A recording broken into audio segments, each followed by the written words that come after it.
An emergency service. aircomfortservice.com. Annie Fry, Ryan Wiggins, Brad Ring. That's us. That's right. Gotta love this American ride. What do you want from me? I'm not America's sweetheart. Goodness sake, kid. Keep your voice down. Your father's listening to the radio. I'm not America's sweetheart. This is the Annie Fry Show on 97.1 FM Talk. And I'm Ryan Recker filling in for Annie Fry today. Happy Thursday to you. Brad and Ryan, hello, hello. Hello. Hey, Ryan. I just got a targeted ad on my screen for mayonnaise. What do you think that says about me? It says good. that you are ready to host a very exciting show. I know it's going to be a mayonnaise type of show, which we do have a lot of great guests, including Hans von Spakovsky. And being that the Supreme Court is very active as of late, it's going to be an interesting conversation because I really love him as a legal mind. And there's so much. And I heard Brian Kilmeade right before the break and at the end of his show was playing some clips from Senator Josh Hawley. Man, is he making some rounds right about now. And these clips are fantastic.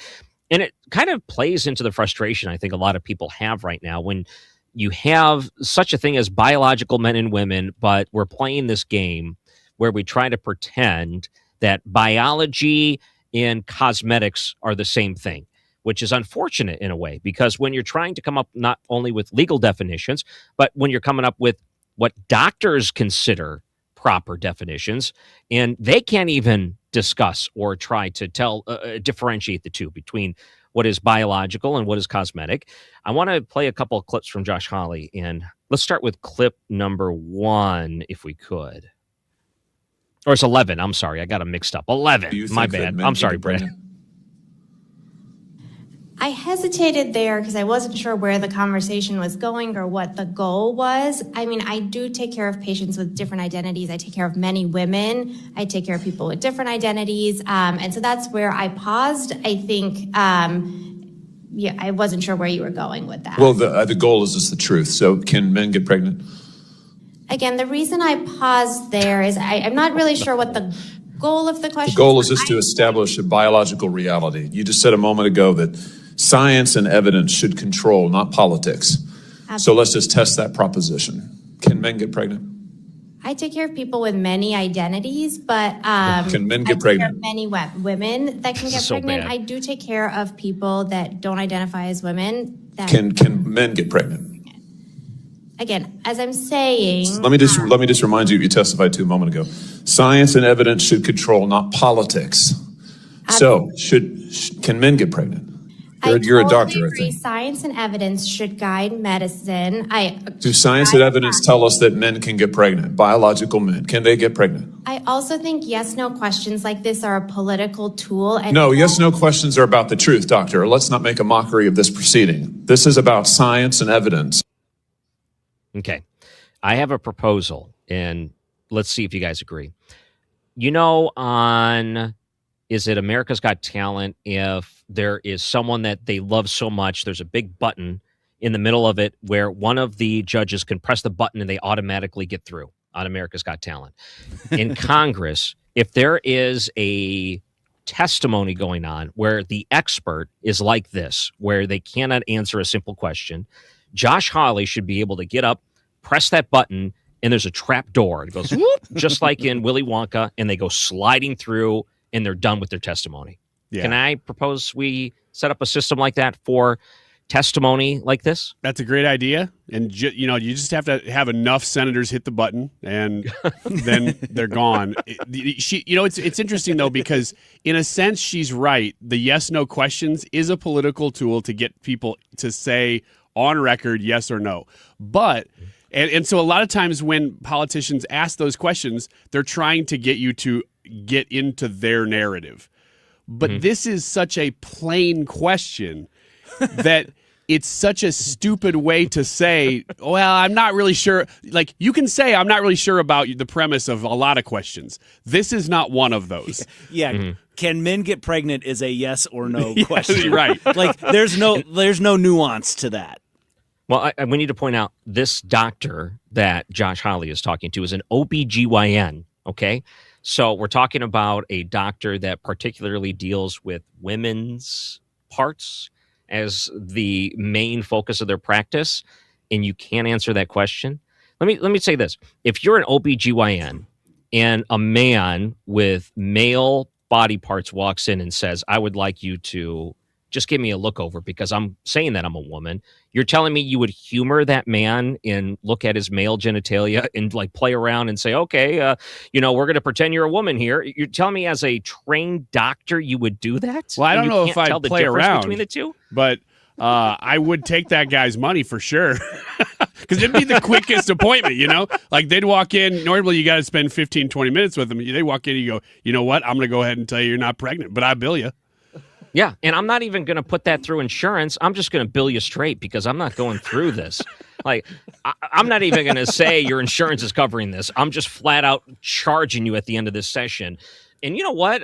Tell me how weird it is that after all of these different chances, she couldn't figure out the difference or at least differentiate in her own definition. She tried to make it sound like Josh Hawley was playing a game, but we're talking about a OBGYN doctor asked a simple question, can men get pregnant? And she just refused to answer the question. Well, she knows the answer to the question. That's the thing with all these people, just like Ketanji Brown Jackson, who's a Supreme Court justice now.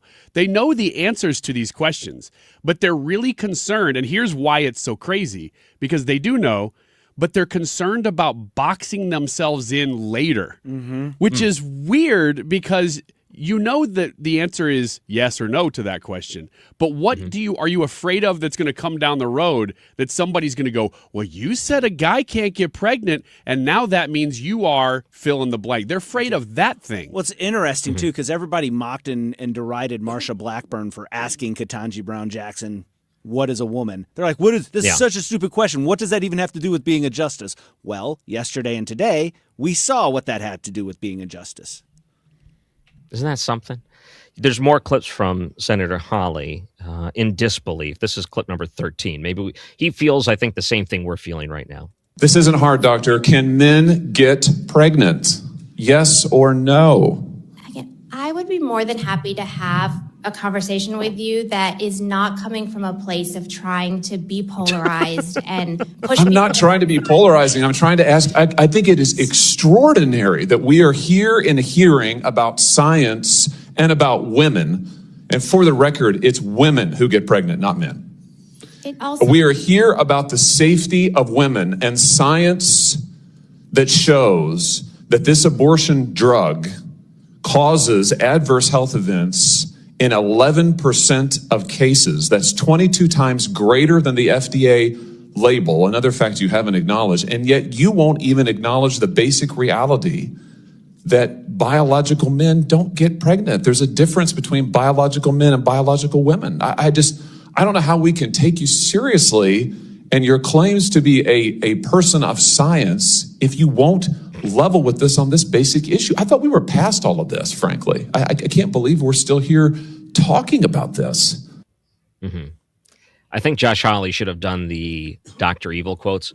Person of science. I don't think he was talking about that. You think their medical license should be stripped immediately if this is the type of view they take? Because how can you trust them with other people? Well, honestly? you could do that, or you could just put them on blast like Hawley is here and say, look at this person. Do you actually want to go see this person? The other thing is that Hawley is he could be a lot tougher on her, actually, because he's using the word biological male. He could talk about gender identity and stuff. He's not. He's asking a fact-based question. Can a biological male get pregnant? That's an easy answer for a doctor, because even if you do believe in all the gender nonsense and all that, you could say, well, yes, a biologically born male cannot get pregnant. And I think you could skate through it. He's allowing her to do that, and she still won't do it.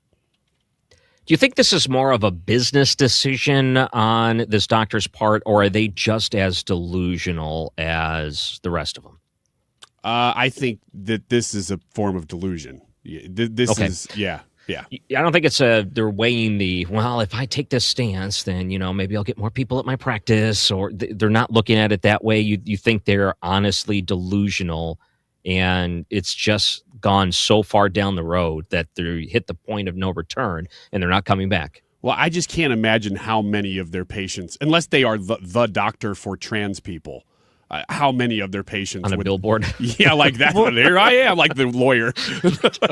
Have you been hurt in an accident? But they put it on their card. The doctor for trans people. Yeah, like a big thumbs up smile. But I just can't see how this would be a business decision. You've adopted a worldview at this point, and when it's questioned, you don't really know what to do, and that's where she's at. Yep.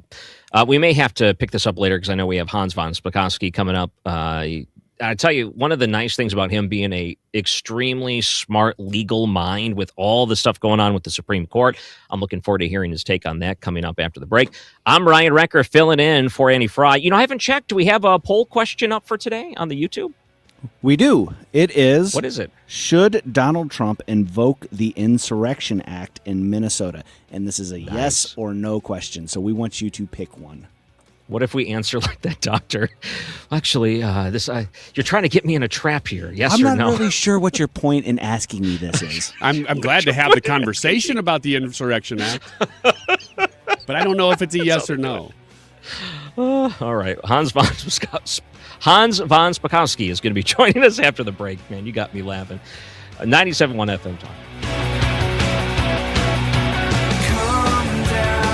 Why do the national tax resolution firms need the tiny fine print at the bottom of all their TV ads? Hi, this is Lance Story with the Lance Story Law Firm. You don't hear fast-talking disclaimers in our ads because the claims we make are 100% transparent. The Lance Story Law Firm primarily focuses on one thing, IRS problems, and we're regulated by the Bar Association, and we have a AAA rating with the Better Business Bureau. IRS issues are serious legal issues. The Lance Story Law Firm has helped thousands of clients navigate the best resolution plans, and we tell you up front exactly how much it'll cost. Tax resolution law is all we do. So before you send money to some out-of-town, high-pressure salesperson, give us a call at the Lance Story Law Firm, located right here in St. Louis. Call today to schedule your free consultation with me, 314-260-6120, or visit LanceDruryLaw.com. The choice of a lawyer is an important decision and should not be based solely upon advertisements.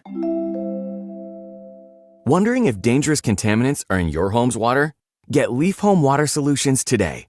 We can't live without water, but we can take actions today to make it safer and healthier. Leaf Home Water Solutions is offering a free in-home water test. Just visit leafhome.com/free to schedule yours. With results from their advanced digital testing, Leaf Home Water Solutions can design a whole home system and expertly install it in as little as 1 day.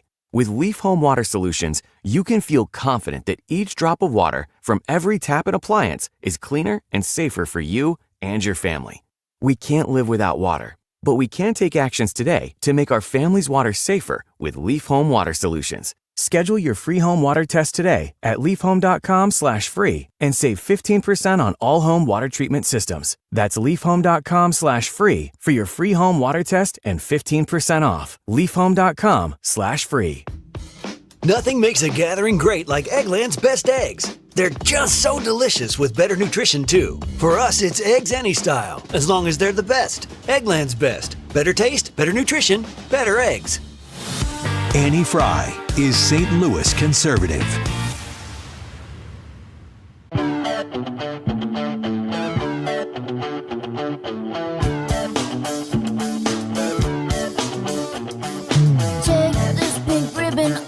Welcome back to the Annie Fry Show. I'm Ryan Recker, filling in for Annie Fry. Happy to be with you. If you want to find me online at Ryan Recker, Twitter, or Ryan Recker Radio on Facebook. Joining us now with Advancing American Freedom, their senior legal fellow, Hans von Spakovsky. Hello, sir. Hello, Ryan. How are you doing? Got to say, there is a lot on the plate of the Supreme Court right now. I don't even know where to start. Maybe we start with the tariff ruling. Are we going to see a ruling this week, you think?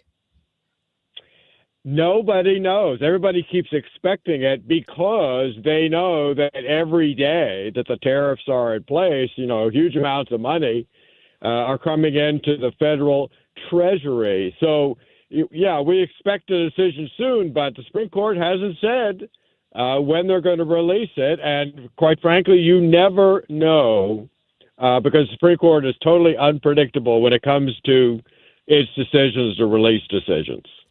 Right. And there's a lot of implications with this one. And I guess there's a few things that could happen. Right.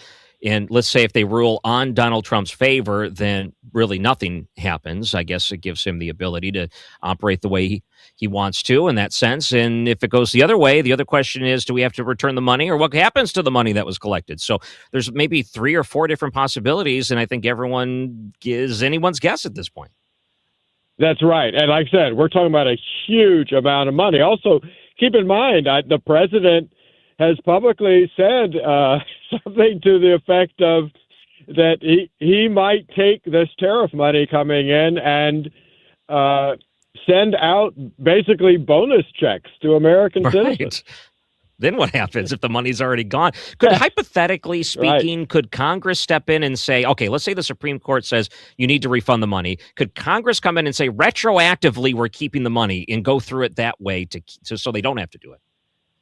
Yes, they absolutely could, because there's no question, none whatsoever, that from a constitutional standpoint, the Congress has complete authority to impose all kinds of tariffs if they want to. The only question is, does the president have a similar power, but either constitutionally or through the federal statute that's at issue in this case?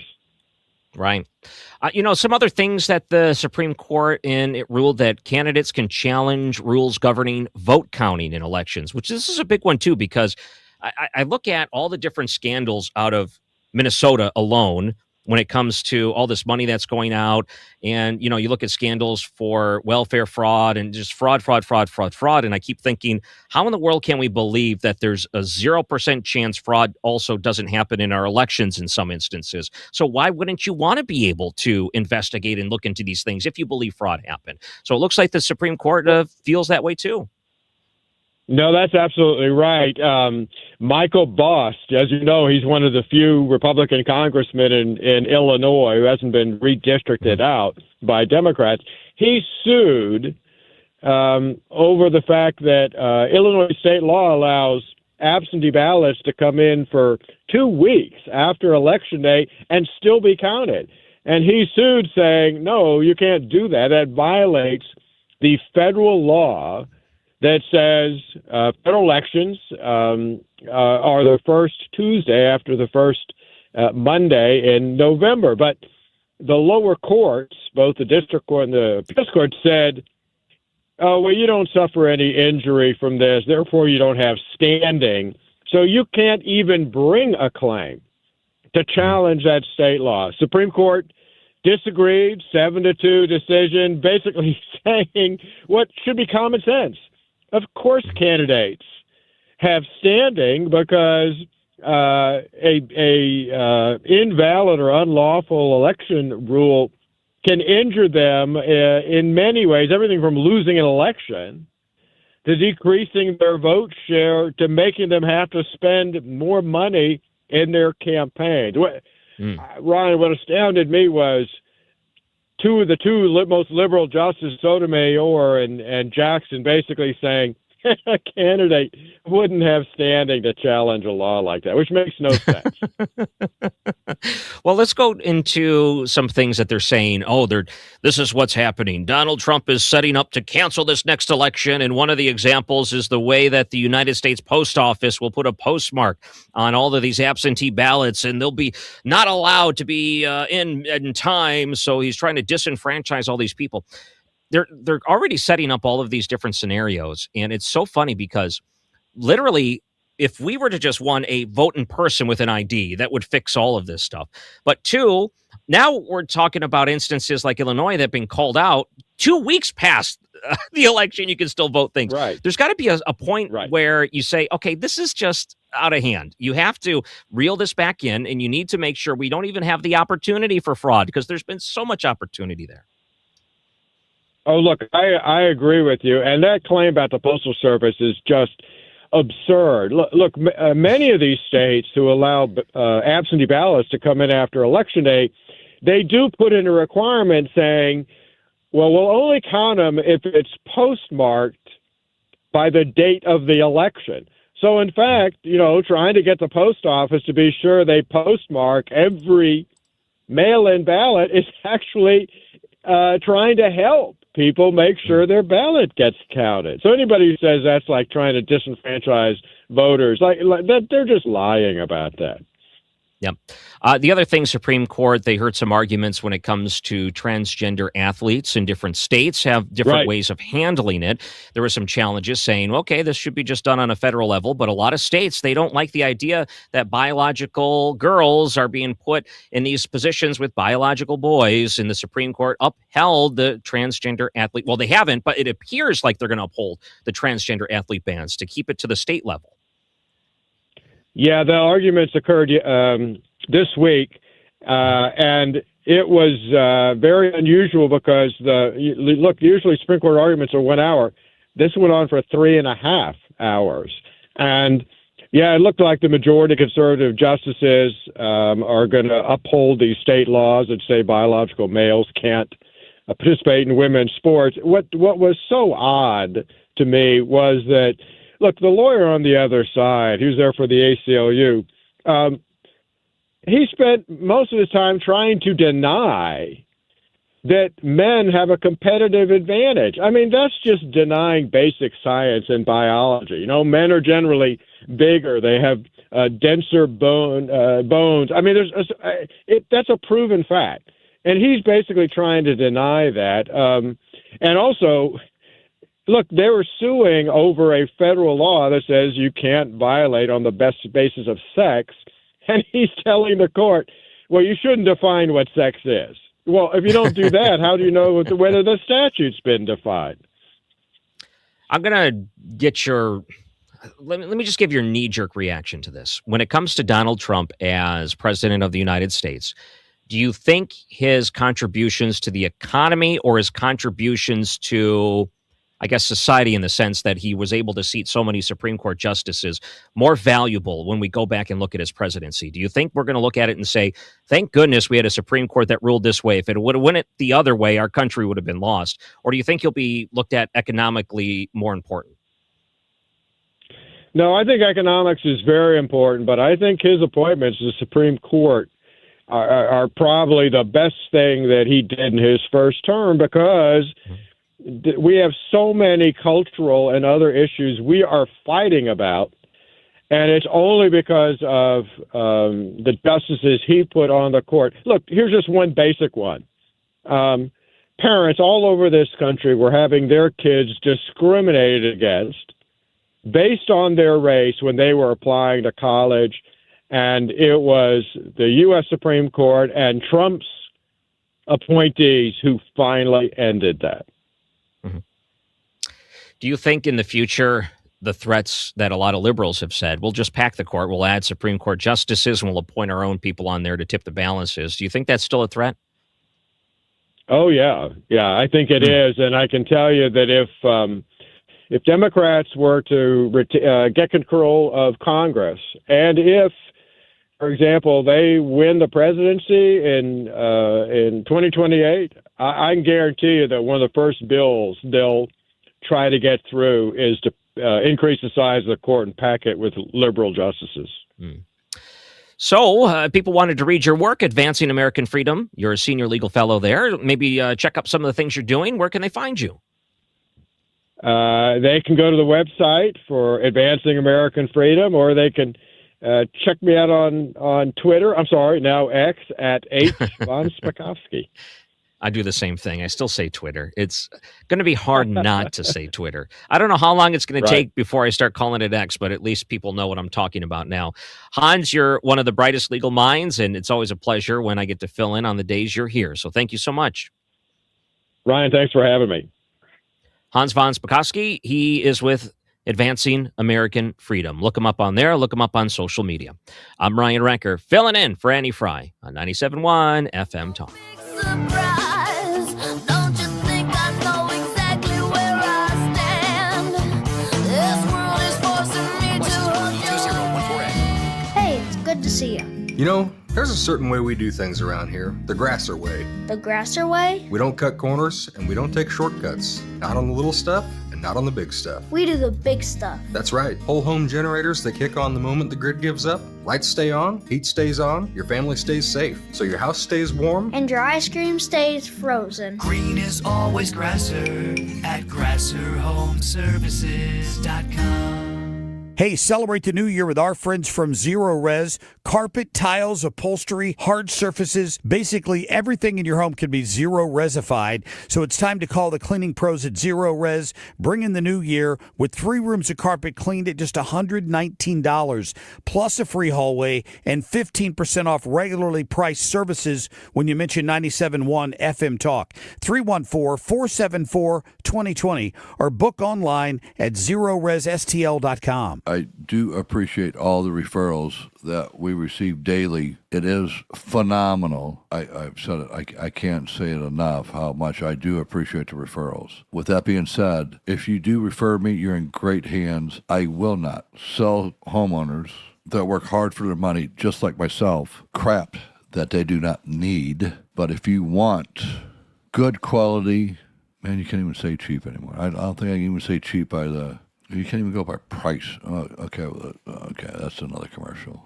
Call me, Bart Inman, one easy number, Missouri and Illinois, 314-293-2600. Remember, it's the only number, Missouri and Illinois, 314-293-2600 or bartinman.com. Now that's Bart with a B, Inman with an I.com. YouTube live chat poll today is, should Donald Trump invoke the Insurrection Act in Minnesota? I have not peeked at the results of this yet, of those who have voted, but I can tell you based on the comments, it is leaning heavily in one direction. What do you think? It's a yes or no question. Should Donald Trump invoke the Insurrection Act in Minnesota? Let us know what you think. We'll give you the results at the end of the show, and you'll see the results as you vote, actually, too. It is 12:30 right now. This time check is sponsored by Jerry Kelly Heating, Air Conditioning, Electrical, and Plumbing. It's time for a $98 furnace tune-up. Fox News National, St. Louis Local, 97.1 FM Talk.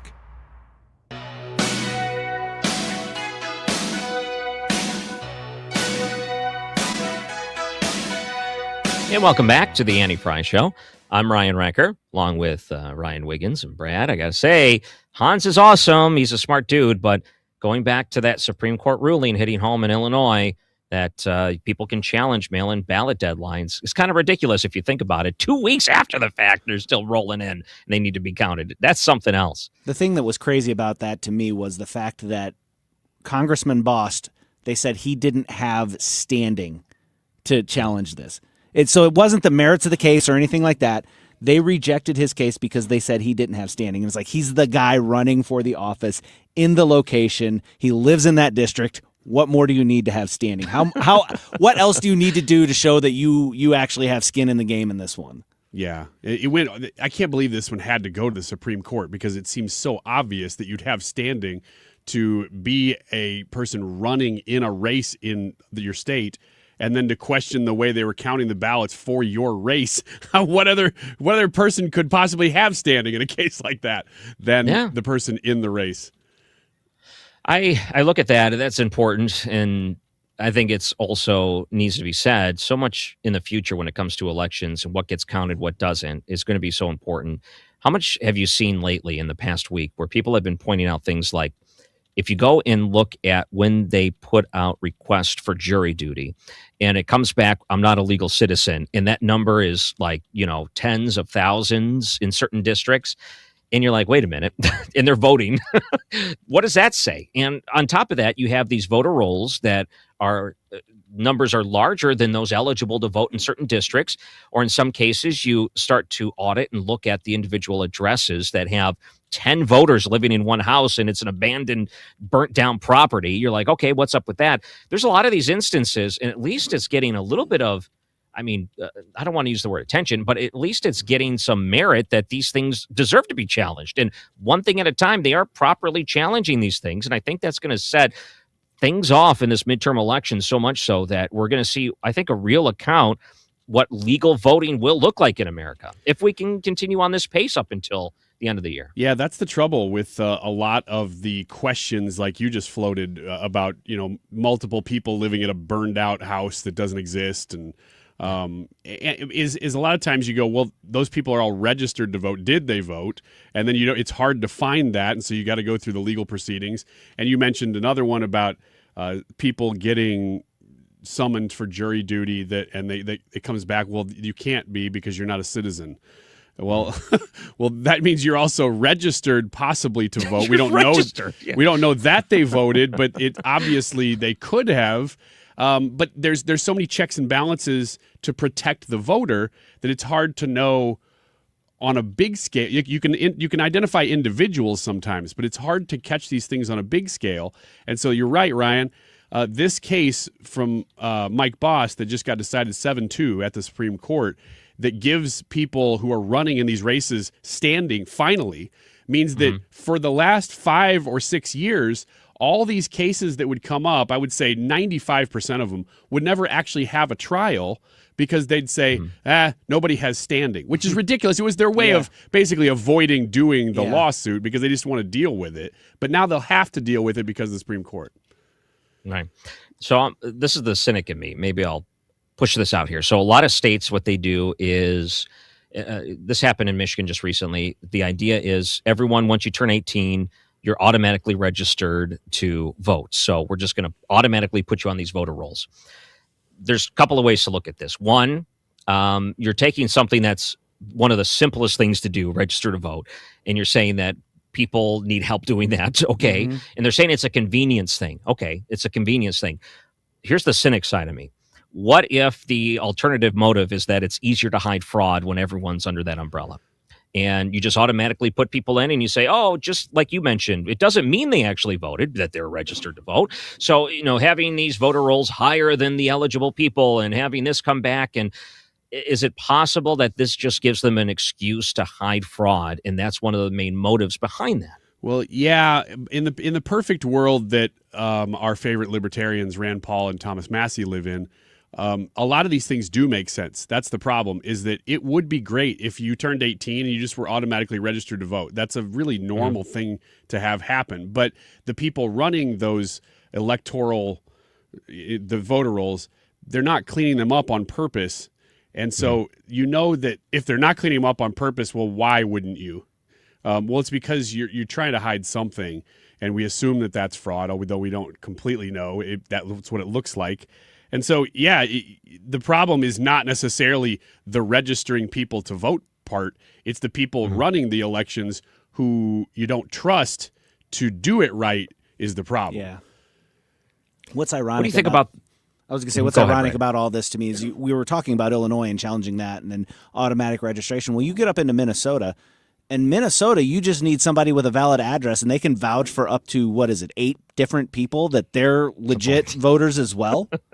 Yeah, and the other thing is in Oregon, and pardon me, I'm looking it up while I'm talking, but they just cleaned out, it was between 400,000 or 800,000 people off their voter rolls. There's only like 4 million people in the state. That's wild. So the amount of people that they keep on the voter rolls, and it's always under the guise of, well, we don't want to get rid of an actual voter. Well, you're creating a bigger problem than you're solving by not doing it. So the logic doesn't make sense. I mean, the logic doesn't make sense either, because if you allow non-legal voters to vote, you are actually watering down and taking away the vote. Whether or not they can go to the polls or not, somebody who is not a person who is eligible to vote cancels out their vote then. And then they will fight. Minnesota, Illinois, they'll fight whenever the federal government says, hey, we want to look at your voter rolls. And they're like, no, you can't look at those. Exactly. Well, that's the big thing with the Department of Justice right now, and they're doing this with a lot of states, and they don't want to give this information up. And I'll use Michigan as an example because I think you find a lot of these same problems in a lot of other states, but it just happens to be where I live now, and I follow it a little bit more closely.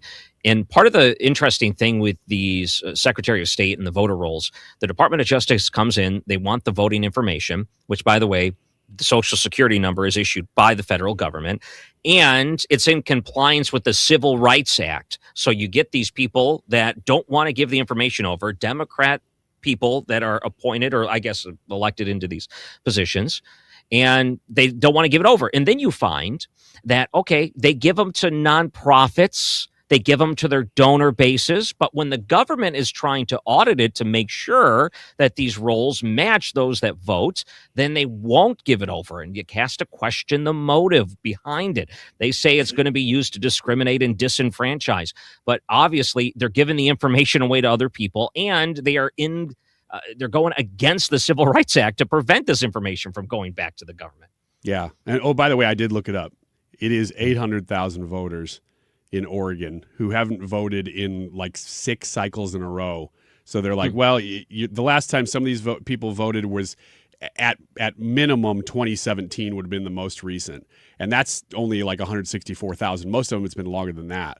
So it's up to 800,000 voters from Oregon that they're going to have to legally remove from the voter rolls now. And again, the population of the state, 4.2 million. That's like 20% of the people on their voter rolls that they're going to have to take off. Mm-hmm. And maybe even the bigger scandal of all of this has to do with the donations that went in to Democrat candidates. What you find is that these donations were being made on behalf of people to try to skirt the maximums that you're allowed to give. It's so interesting because sometimes people don't even know. They're like, oh, I didn't even know I was donating to this person. And they find out these donations were coming out automatically for candidates, people they don't even like. And it goes to show you this laundering, this money laundering has been going around with the Democrats. And they went broke this last election and they lost with Kamala Harris. And now you have people out there trying to re-campaign and get more money back into the war coffers. And it's not looking good for them still. And it doesn't help when your candidate, Kamala Harris, is out there buying new mansions after she wasted all that money in this last election cycle. Why would anyone do that? And, this other thing, we had Donald Trump in Detroit just a couple of days ago, and he went to tour a Ford plant, and some worker yelled profanities, kind of heckled him. You probably saw this too. Donald Trump yelled back and gave him the finger or whatever. This was this little interchange. Well, this dude's raised almost $1 million in GoFundMe. This is the stuff that people are, encouraging and paying money for right now.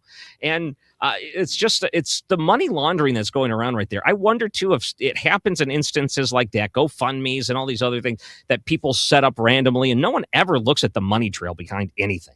No. I mean, the one story right now that in most other times would be a national scandal is the amount of money that went to the Palisades fires in California that has gone to nothing concerning anything related to the people's houses or fires or anything. And it's millions of dollars raised by celebrities and musicians. They had concerts, and not a penny has gone to anything related to the fires. So, and that's just one story. This is happening all over the country. You're exactly right. It's not just government. It's not just NGOs. It's actual charities that are siphoning money from just individual donations that are doing it. Yeah. So, the big push about voter information, you think they'll have this in time for the midterms, rather? Do you think they'll be able to look at this honestly? Or do you think that, it might not even play much of a factor in the midterms, meaning we've had so many deportations, we've had self-deportations, we've had people that have been called out. I mean, other states, there's been some pretty big pushes to purge these voter rolls. Maybe even something like this information won't even make a difference after everything else that's been put in place. I think it will make a difference. I don't know that it'll make a big enough difference. The pendulum is swinging right now toward Democrats as far as elections go. We just don't know what that'll mean, in special elections anyway. We don't know what that'll mean for the midterms because it depends on how much people show up on the Republican side. Because what we've seen so far is that the Republicans are just not showing up for these special elections. That's why Democrats are doing well. Yeah. You're a poll guy. What does your gut say? I know it's early, but do you think Democrats are going to regain the House or Senate or anything coming up in this midterm? If it were right now, I'd say they'd easily get the House. I don't know about the Senate. The problem is, though, there's still a long time between now and November. And I still believe that if it's not things like cleaning up the voter rolls, I'm not saying that won't matter, but the amount of news items that could happen between now and then that could gin up a base, either that be Democrat or Republican. And really right now, Democrats are ginned up. Like the base is voting right now, and that's why they're winning special elections by sometimes double digits over what they usually do. But is there something between now and November that a Republican hears and goes, oh, and starts paying, like your average Republican. If you're listening to this station right now, I would say your propensity to vote is already pretty high. But there are a lot of people that aren't plugged in like you are and we are, that they may not show up for the smaller elections, and that's the people you got to worry about. Yep. Well, I know we have Wiggins America. We're going to do this hour. How's the poll coming along? Have you checked yet?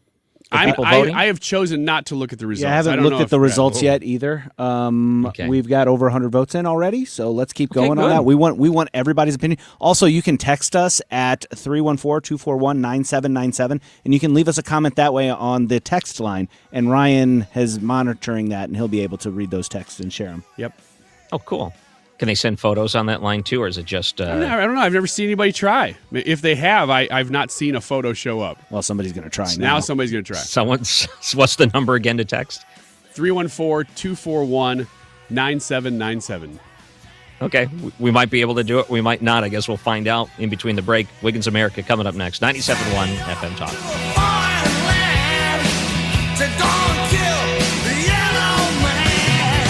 Let's show our appreciation for local heroes. Mark Cox here. Nominate a first responder and their department could get lunch from Grill Master Tony's. I'll personally deliver it.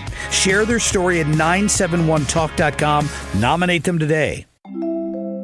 Now that we're getting older, we've been putting more thought into maintaining our health. We knew the water we drink every day could be filled with contaminants, so we called Leaf Home Water Solutions. They came to our home and did a free water test and gave us the analysis right away. We were shocked at what we saw. They found heavy metals like iron and copper. Our own tap water was putting our health at risk, but Leaf Home Water Solutions made it easy to get safer water from every tap and hose. A whole home solution. They have more than 250 product combinations and designed a system that fits our needs and budget. The installation took less than a day. With Leaf Home Water Solutions, our water is safer and healthier. When we drink, when we cook, when we shower, even when we garden. We feel better about our health. Thanks to Leaf Home Water Solutions. Schedule your free home water test today at leafhome.com/free and save 15% on all home water treatment systems. That's leafhome.com/free for your free home water test and 15% off. leafhome.com/free. It's time for you to get to know my friends at Lit Cigar Lounge in Chesterfield, where luxury meets comfort. Mark Cox here. They have a great selection of rare bourbons, whiskeys, craft cocktails, anything you like to drink, cold beer, premium hand-rolled cigars from the finest makers in the world, even private lockers that are available if you choose to.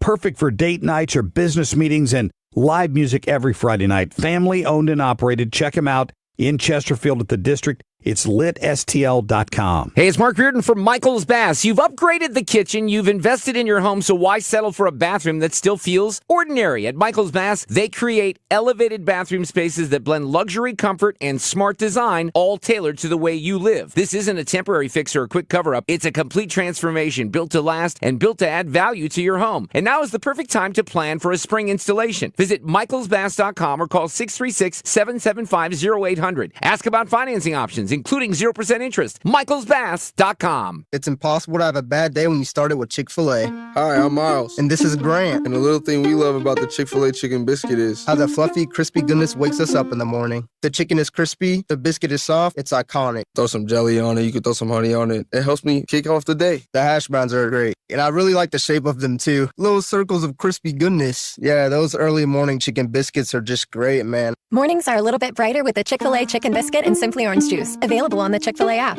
Real guests paid for their testimonials.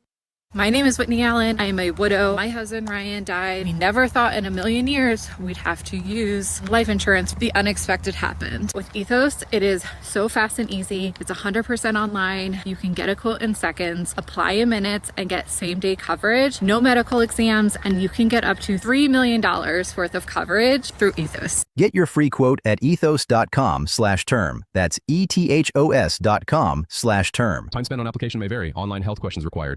You're listening to The Annie Fry Show. 97.1 FM Talk. St. Louis Conservative. Wiggins! Oh! Wiggins! All right, well, let's talk about Trump the populist. A couple of the things that he's been doing that are intended to, I don't know, help the U.S. economy and U.S. Citizen in the economy. And I'm going to run these things by you. I want to see what you think about them, Ryan Recker. The first one is that you've probably seen that the president is calling for putting a 1-year 10% cap on credit card rates, so that your interest rate on your credit card would be maxed out at 10%, because, as they put it, consumers are fed up with outrageously high interest rates being charged on their credit cards. Banking experts say 10% is way too low, but Trump wants to do it anyway to protect the consumer. What do you think about this? 10% is, it's funny they say it's way too low. What was it? Western Sky would have like 80% interest rates and things, and they would advertise at night. Wasn't it something like that? Or 120%? You don't remember those infomercials at night? It was always like a Native American woman, and she would come up on the TV, and the interest rates were like 80 to 120%. No. And you're like, how is this legal? Like, how could you legally do this? It's predatory. I would say when it comes to interest rates, we're talking about predatory protections. Is 10% the right answer? I'm fine with that, because I think it's ridiculous, because they've gotten away with a lot for so long. You got to rein it in. So, okay, so you're thumbs up on it. I'm thumbs up for it. Brad, what do you think? I'm thumbs sideways. I understand what's behind it. I don't like the federal government meddling too much in that. I do know that there's a role for oversight and stuff like that there. But like, Ryan, you read that they said that consumers are fed up with those prices. If consumers were fed up with that, you know what consumers would do? They would stop using it. And that's where they're forced to use it. That's the problem. Well, are you entirely forced to use a credit card? You could say it kind of is a modern day necessity, but I think so. Unless you listen to Dave Ramsey. And there's a lot of people who do. Dave Ramsey is flipping out right now, Ryan. No, I would say, and people listening here, man, they get into medical debt or something like that, and they have to still make other bills, and they still have to feed their family. And it's like, they could have insurance, and this Obamacare sucks, and they're, next thing you know, have a $10,000, $20,000 medical bill, and they're like, what am I going to do? I still have to pay the mortgage, so I got to put something on the credit card. People get stuck with this sort of stuff, and a lot of times it has something to do with medical or something that's out of their control. So, yeah, I think that people get taken advantage of with these high interest rates. I'm really on the border with this one, because I do get that, like you said, if there are predatory practices out there with saying, well, yeah, sign up, and you don't realize it's an 80% interest rate or something, then that needs to be regulated, because that is actual predatory. But this isn't, I don't think, a collusion between all the different credit card companies. You can get ones with lower interest. You can get ones with higher interest. You can not have a credit card. I think there are many ways to live modern life that you don't have to have a credit card, although it's a lot easier to have one. That I'm not sure I love him stepping into this. I always put the shoe on the other foot and say, if this wasn't the president that I like, would I still like the policy? And the answer is, I think I'm indifferent to it. I'm not sure that I love him stepping into something that really is your choice. Now, I also think that if you consider something like banking, like you remember a couple years ago when they were debanking people just for being conservative. Now, that is a problem, because I'm not sure how you live a modern life without having a bank. It's tough to do it without a credit card, but it is possible. But you can do it with a credit card and still have a high interest rate and still pay it off every month. So that's a consumer choice. It's just like student loans. You made that choice. You still have to deal with the consequences of making a choice at some point. It's just interesting to me, too, like that debanking thing. And they didn't debank people because they had bad credit or anything like that. They debanked people because a mob said, hey, you need to stop working with this people. We'll stop working with you. It was like strong arm tactics. But again, there's a role for government oversight. I just don't know if this is it. All right, so I had to hop over. Western Sky Financial offered extremely high, often illegal interest rates, ranging from 89% to 350% APR. 350. Better get some good points on that. 50%. Get some real Sky miles there. Yeah, in some states, they say Georgia caps it at 10%, Massachusetts at 12%. There's certain caps on the state level in some places. So, yeah, I go back and you mentioned if the shoe was on the other foot, if it was a different person, let's say it was Joe Biden that was proposing this, I think I'd still be in favor of it. I think the principle of it, I put a thumbs up. Okay. All right. The other one that is getting a lot of attention is that Trump says that he wants to ban large investors from buying homes. He is going to take steps to ban basically institutional investors, so not if you're like a lower level investor, but these big companies from buying up specifically single family houses, saying, quote, people live in homes, not corporations. What do you think about this one? This one's a little bit tougher for me, and I look at the way as a home buyer what it's like to compete with one of these companies that are throwing in a lot of, like, they got a lot of backing.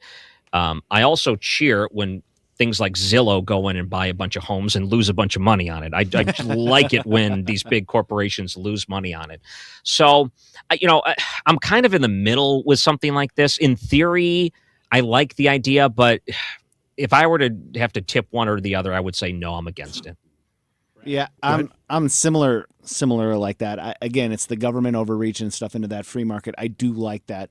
But again, there's room for government oversight, and if it starts to create a problem for the people, then it needs to be addressed, and I think this is a good way of doing that. Because he's not saying everybody, right? He's just saying large groups, places like, whatever, BlackRock or something like That's that. the name that always gets thrown around. Just buy up a bunch of stuff and outcompete the little guy. So in theory, I'm actually in favor of this one much more than the credit card one, even because I do understand that part of the American dream is owning a home, having some land, having some property of your own. That's a big deal for the generation that's coming up, and they, in particular, are the ones getting hit the hardest because they weren't in this market. They're having to get in fresh, where it's really high. The problem is in the details for this one for me, because I don't know how he would do it. All the proposals that I've seen that he has put out, which aren't really thick on detail anyway, are a little Swiss cheesy, as they put them, because right now, first of all, they always talk about these big institutional investors when actually they only own about 4% of all single-family homes. That doesn't mean investors don't own more, but big investors only own about 4% of the U.S. single-family home market. What would happen if you took that 4% of product and just put it back into the market? And that's where I think that this could matter, is that still 4% is still 4%, and that would increase the amount of homes available to people wanting to buy homes. The trouble is, how do you prevent the free market? I mean, we have a system that is set up for people to make money and come in and find a business opportunity and take advantage of it, and that is what they have been doing. And here's the other problem. If you go to do this, you say, okay, nobody who owns more than blank amount of houses can buy more houses. Well, that company will just set up multiple other small LLCs and do it anyway. So I'm not sure how you actually stop this. I would say I'm much more inclined to say foreign ownership. I hate this stuff, like Chinese companies coming in and buying a bunch of farmland and junk. No thanks to that. I'm much more inclined to say that's an easy no thank you if you're looking at ways. And a lot of states don't allow this sort of thing. They've already jumped on top of it. I would say the owners inside of the states and these companies aren't the same as giant Chinese companies coming in and buying it up. So, wow, okay, the populist Donald Trump, huh?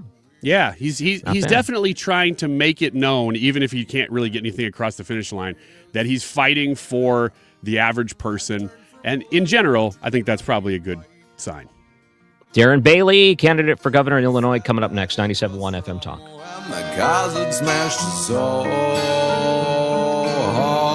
The ACA Market Plan has just announced significant increases on their monthly premiums for 2026, with deductibles over $10,000. You can enroll with Greg Hammond's Freedom of Choice plans now.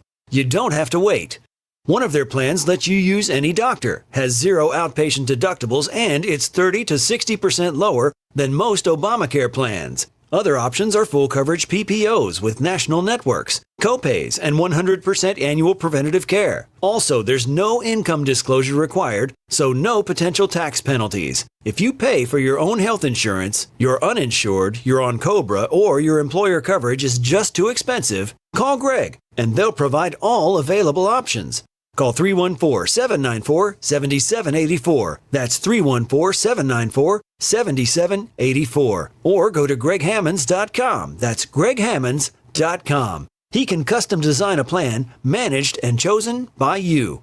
not the government. According to MasterCard, nearly half of small businesses have been a victim of a cyber attack. As cybercrime escalates, ThrottleNet is calling on businesses to strengthen their security posture by taking a free online IT security audit right from your desk. This 3-minute online assessment provides an immediate score to see security gaps and vulnerabilities in your network. For 26 years, ThrottleNet has supported your business IT everything right here in St. Louis. In fact, no client of ThrottleNet has ever paid a ransom. So visit throttlenet.com/971 to take the free assessment today. Overhead Door Company of St. Louis is hiring residential garage door technicians and installers. Join the team trusted here since 1926. Apply today, get a call today. No experience necessary. We will train motivated applicants to repair and install garage doors. Mechanical, carpentry, and service industry experience is a plus. Hiring bonus up to $4,000. Benefits include health, dental, vision, and pension. Earn as you learn to service the best garage door customers in St. Louis. Apply today at overheaddoorstlouis.com. Are you nearing retirement and wondering if you're truly prepared? Sue Thomas here, and when it comes to retirement planning, keep in mind Financial and Tax Architects, FTA, has helped families all across St. Louis plan to retire with clarity and confidence. FTA specializes in creating tax-efficient retirement strategies, showing you how and when to claim Social Security, and building an income plan designed to last as long as you do. Now, they have a Retirement Planning 101 class. It is eye-opening. It's 2.5 hours. It's offered on campuses of colleges throughout the area. No cost or obligation, but you're going to learn how to avoid costly mistakes, reduce unnecessary taxes, and make your money work smarter in retirement. Call 314-888-5101 or visit fta-ria.com to reserve your seat today. Space fills quickly, so don't wait. Take that first step toward a more confident retirement. KFTK FM Florissant from the Kaufman Townsley St. Louis's Injury Lawyers Studio. Call 314-777-7777. That's 314-777-7777. Violence. I'm Lisa Brady, Fox News. That message from the White House after anti-ICE protesters smashed and spray-painted cars in Minneapolis last night. People don't do this without encouragement from people in power who make them feel like it's okay. White House spokeswoman Caroline Leavitt blames Democratic city and state officials who accuse ICE of acting recklessly. The newest protests follow a second shooting in Minneapolis. DHS says an agent shot and wounded a Venezuelan man he was trying to arrest as the suspect and 2 other people attacked the agent. Leavitt also just telling reporters the president is closely monitoring the situation on the ground in Iran, where there's been a deadly crackdown on anti-government protesters. President Trump unveils new health care proposals and urges lawmakers to act. In a White House-produced video, President Trump calls on Congress to pass what he calls the Great Health Care Plan. The big insurance companies lose and the people of our country win. The president says federal funds subsidizing insurance companies would be replaced with direct payments to Americans to purchase health insurance. He also wants Congress to codify into law agreements with drug makers to sell prescription drugs at most favored nations pricing. Congress has stalled on proposals to extend expired Affordable Care Act subsidies, despite worries it will spike health care costs for millions of Americans. Fox's Jared Halpern at the White House. Verizon is giving a $20 credit to customers affected by an outage. During Wednesday's issues, thousands of Verizon customers reported seeing an SOS bar in the top right corner, meaning the phone wasn't connected to the network. While some reported issues with mobile signal, others had problems with Wi-Fi and broadband. Verizon said it was tied to a software issue and said they're conducting a review. Fox's Jessica Rosenthal. Meantime, they'll send that credit to people via text. America is listening to Fox News. As a mom, comforting my family is what I do best. Vicks Vapor Stick provides soothing, non-medicated Vicks vapors in an easy-to-apply stick, and it dries fast, so there's no mess. I use it to comfort myself and my family. Thanks, Mom. Vicks Vapo Stick, soothing comfort for the whole family. And try Vicks Vapo Shower Max for steamy Vicks vapors when you need more comfort for yourself. Use as directed.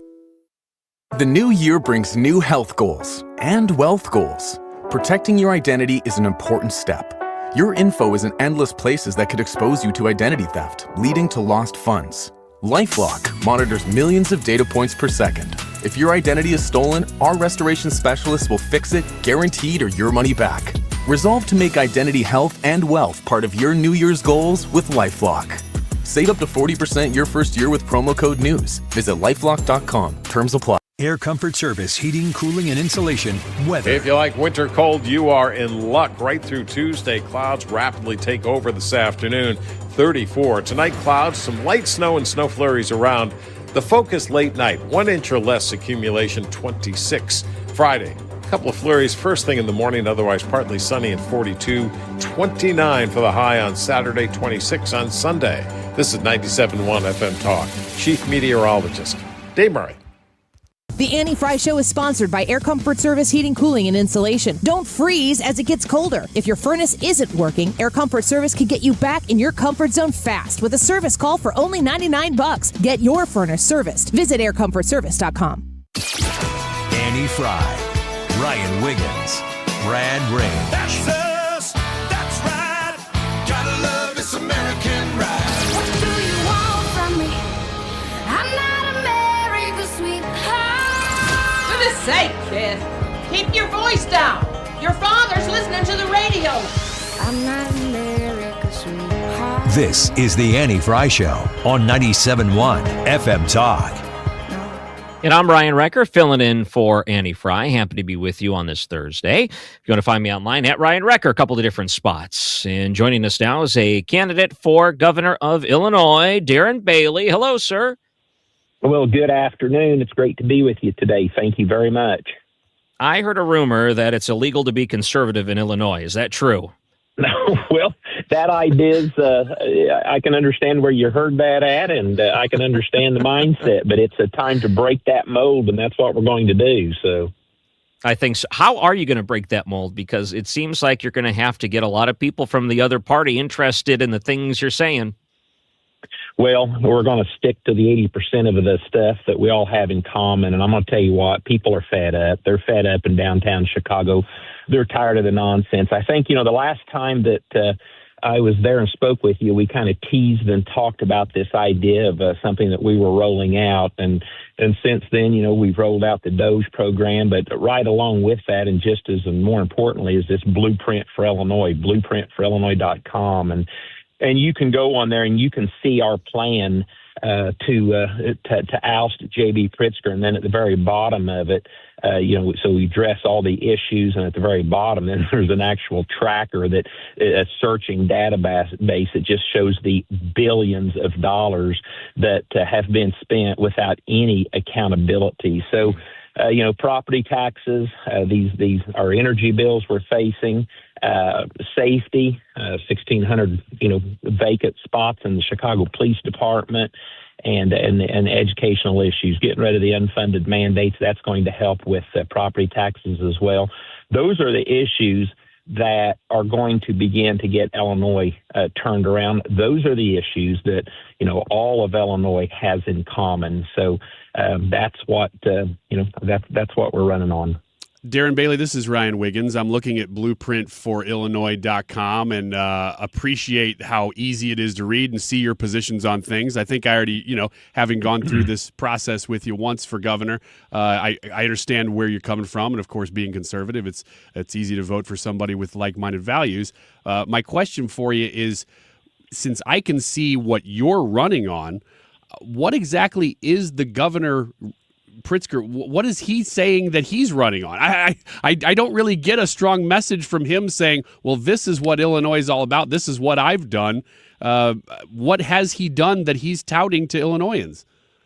Well, he's been running for president for 7 years. We just didn't realize it. And if we give him another 4 years, he'll vacate the governor's. He doesn't even stay in Springfield. So he'll vacate that position, and he will be focusing full time, running for president. And what makes this so dangerous is what our founding fathers warned us about. What we've, many of our veterans have when they've had, risen to the call to go fight for our freedoms. That's what they were fighting against. This, communism, socialism. It's this mindset that the government should be taking care of the people. The government's primary role is to protect the people. But we've got a generation person now that we have got to get to and get educated. And I'm telling you what, many of the venues, we were up here in Peoria last night, and there was a large presence of young people there. The local TV station, interviewed some of them, and they're waking up. They're understanding as they get out of college and they go to work, and they're seeing this high impact, how much it costs to live and survive. And J.B. Pritzker wants to convince those people, the younger generation, as that's the COVID, this COVID shutdown. This was an experiment. This $2.5 billion that was spent just last year out of our budget to take care of people who here are illegally. That's an experiment. So, what he wants is people standing with their hands out in lines for the government to take care of them. And that's why this man is so dangerous. You mentioned the young people, and it's kind of interesting because we're coming off of that tragedy last year with Charlie Kirk.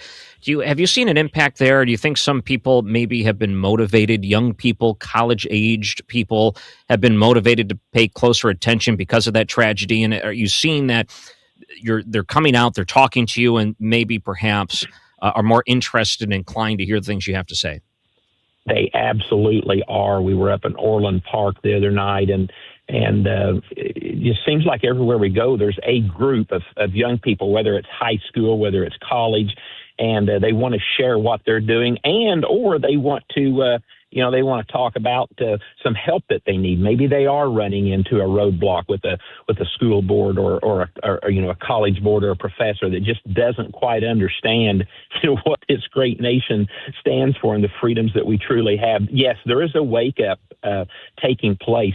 Friends that I'm visiting with in Chicago, and they're fed up. These last 3 years have been tough on Illinois. It's been tough on them because our energy rates have spiked. It's been tough on them. Our property taxes, there's been no relief in sight for that. Safety has continued to these horror stories that we hear out of Chicago are just egregious.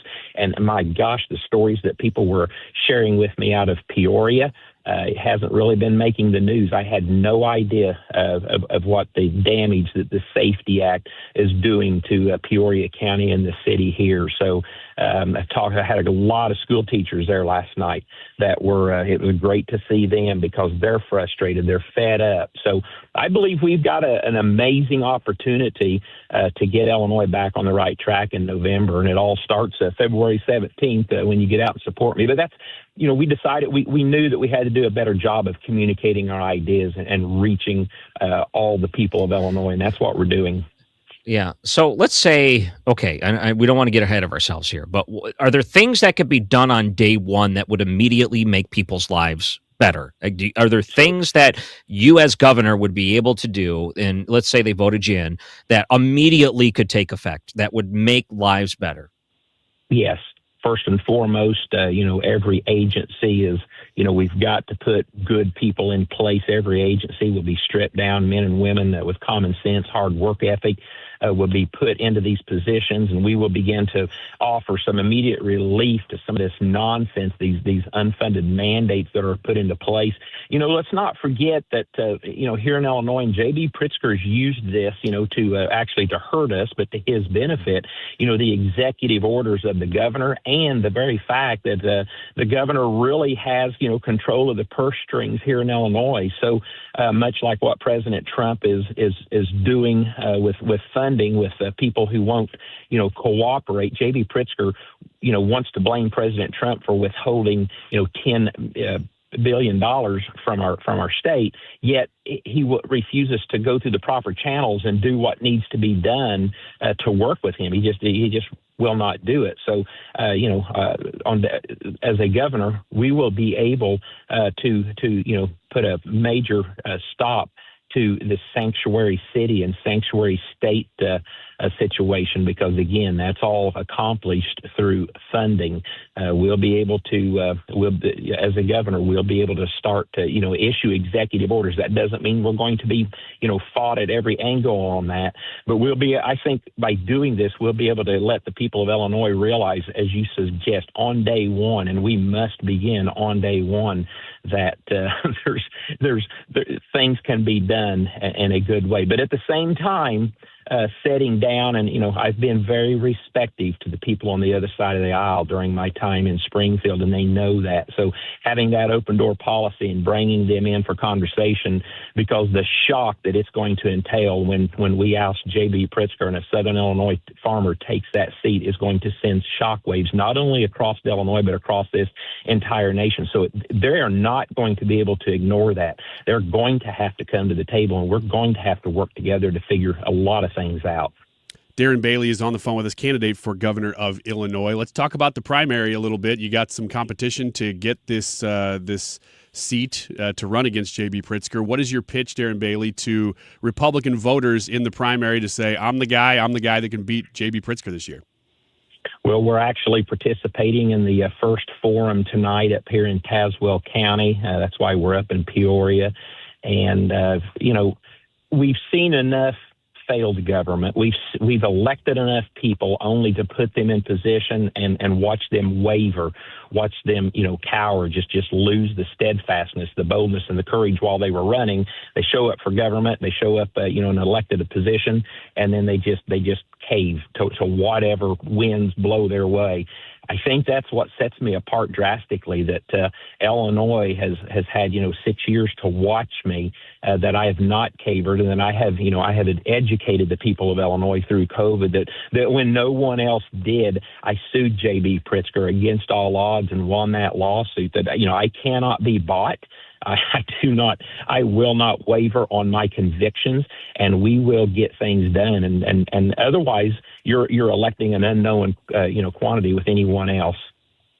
Real quick, what kind of farm did you grow up on?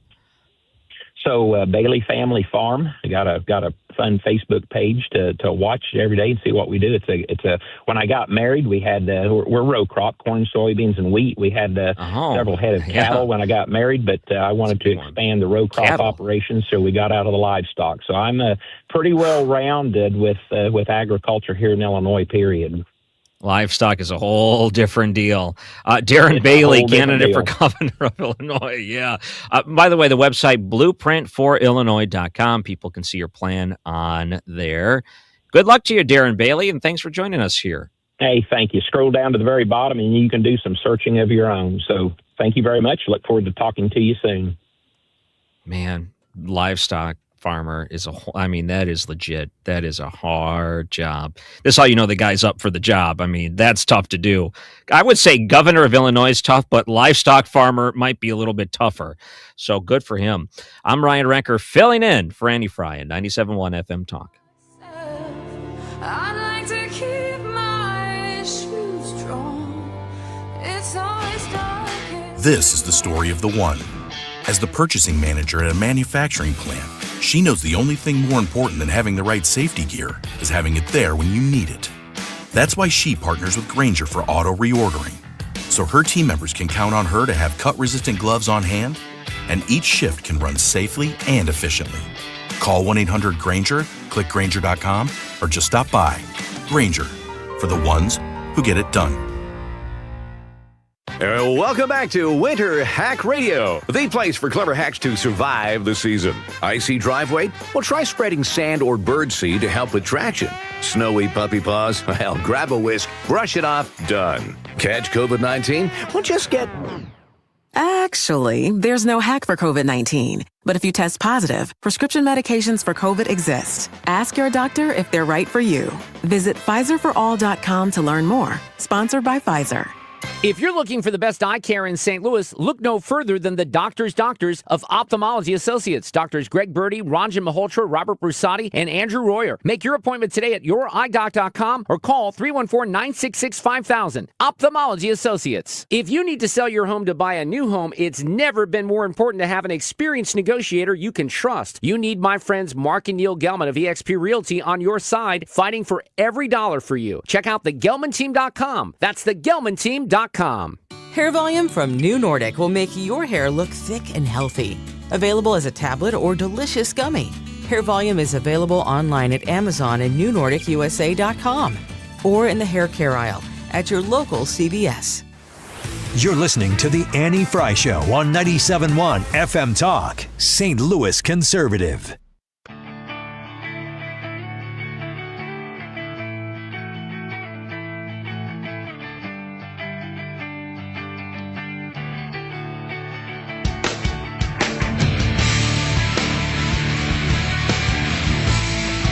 And welcome back. I'm Ryan Recker, filling in for Annie Fry. So let me mention this. Timothy Busfield, he traveled 2,000 miles to be arrested in a child sex abuse case. He is in custody now. He turned himself in.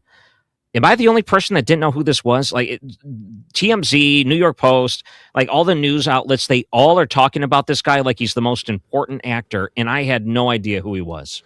Oh, when you said his name, I did not recognize it, but when I saw the pictures, I did. I've seen this guy. I think we've all seen this guy. I don't know if I have. I'm like, maybe, I don't know. Maybe I've seen him. Maybe I couldn't tell you what he was from. And I can normally tell where someone's from. I know him from something. This didn't even ring a bell to me. Timothy Am I the only one that's out of it? I'm trying to find the ones that you'd know for sure that he was in, because when I saw his face, I went, oh yeah, I've seen this guy. But you're right, I can't picture what he's been in. Okay, Revenge of the Nerds 2.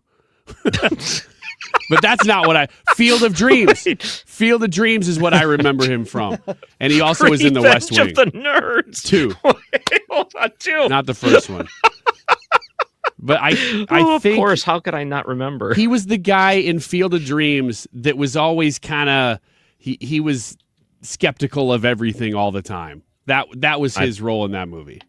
I still don't remember. Maybe it's been too long since I've seen it. But was that he had red hair. Did he actually have lines? Yeah, he had red hair. Yeah, oh yeah, he was a big part of that movie. And Sneakers. Did you ever see Sneakers? No. That's a good, heist. Is that a kids movie? No, it's a heist.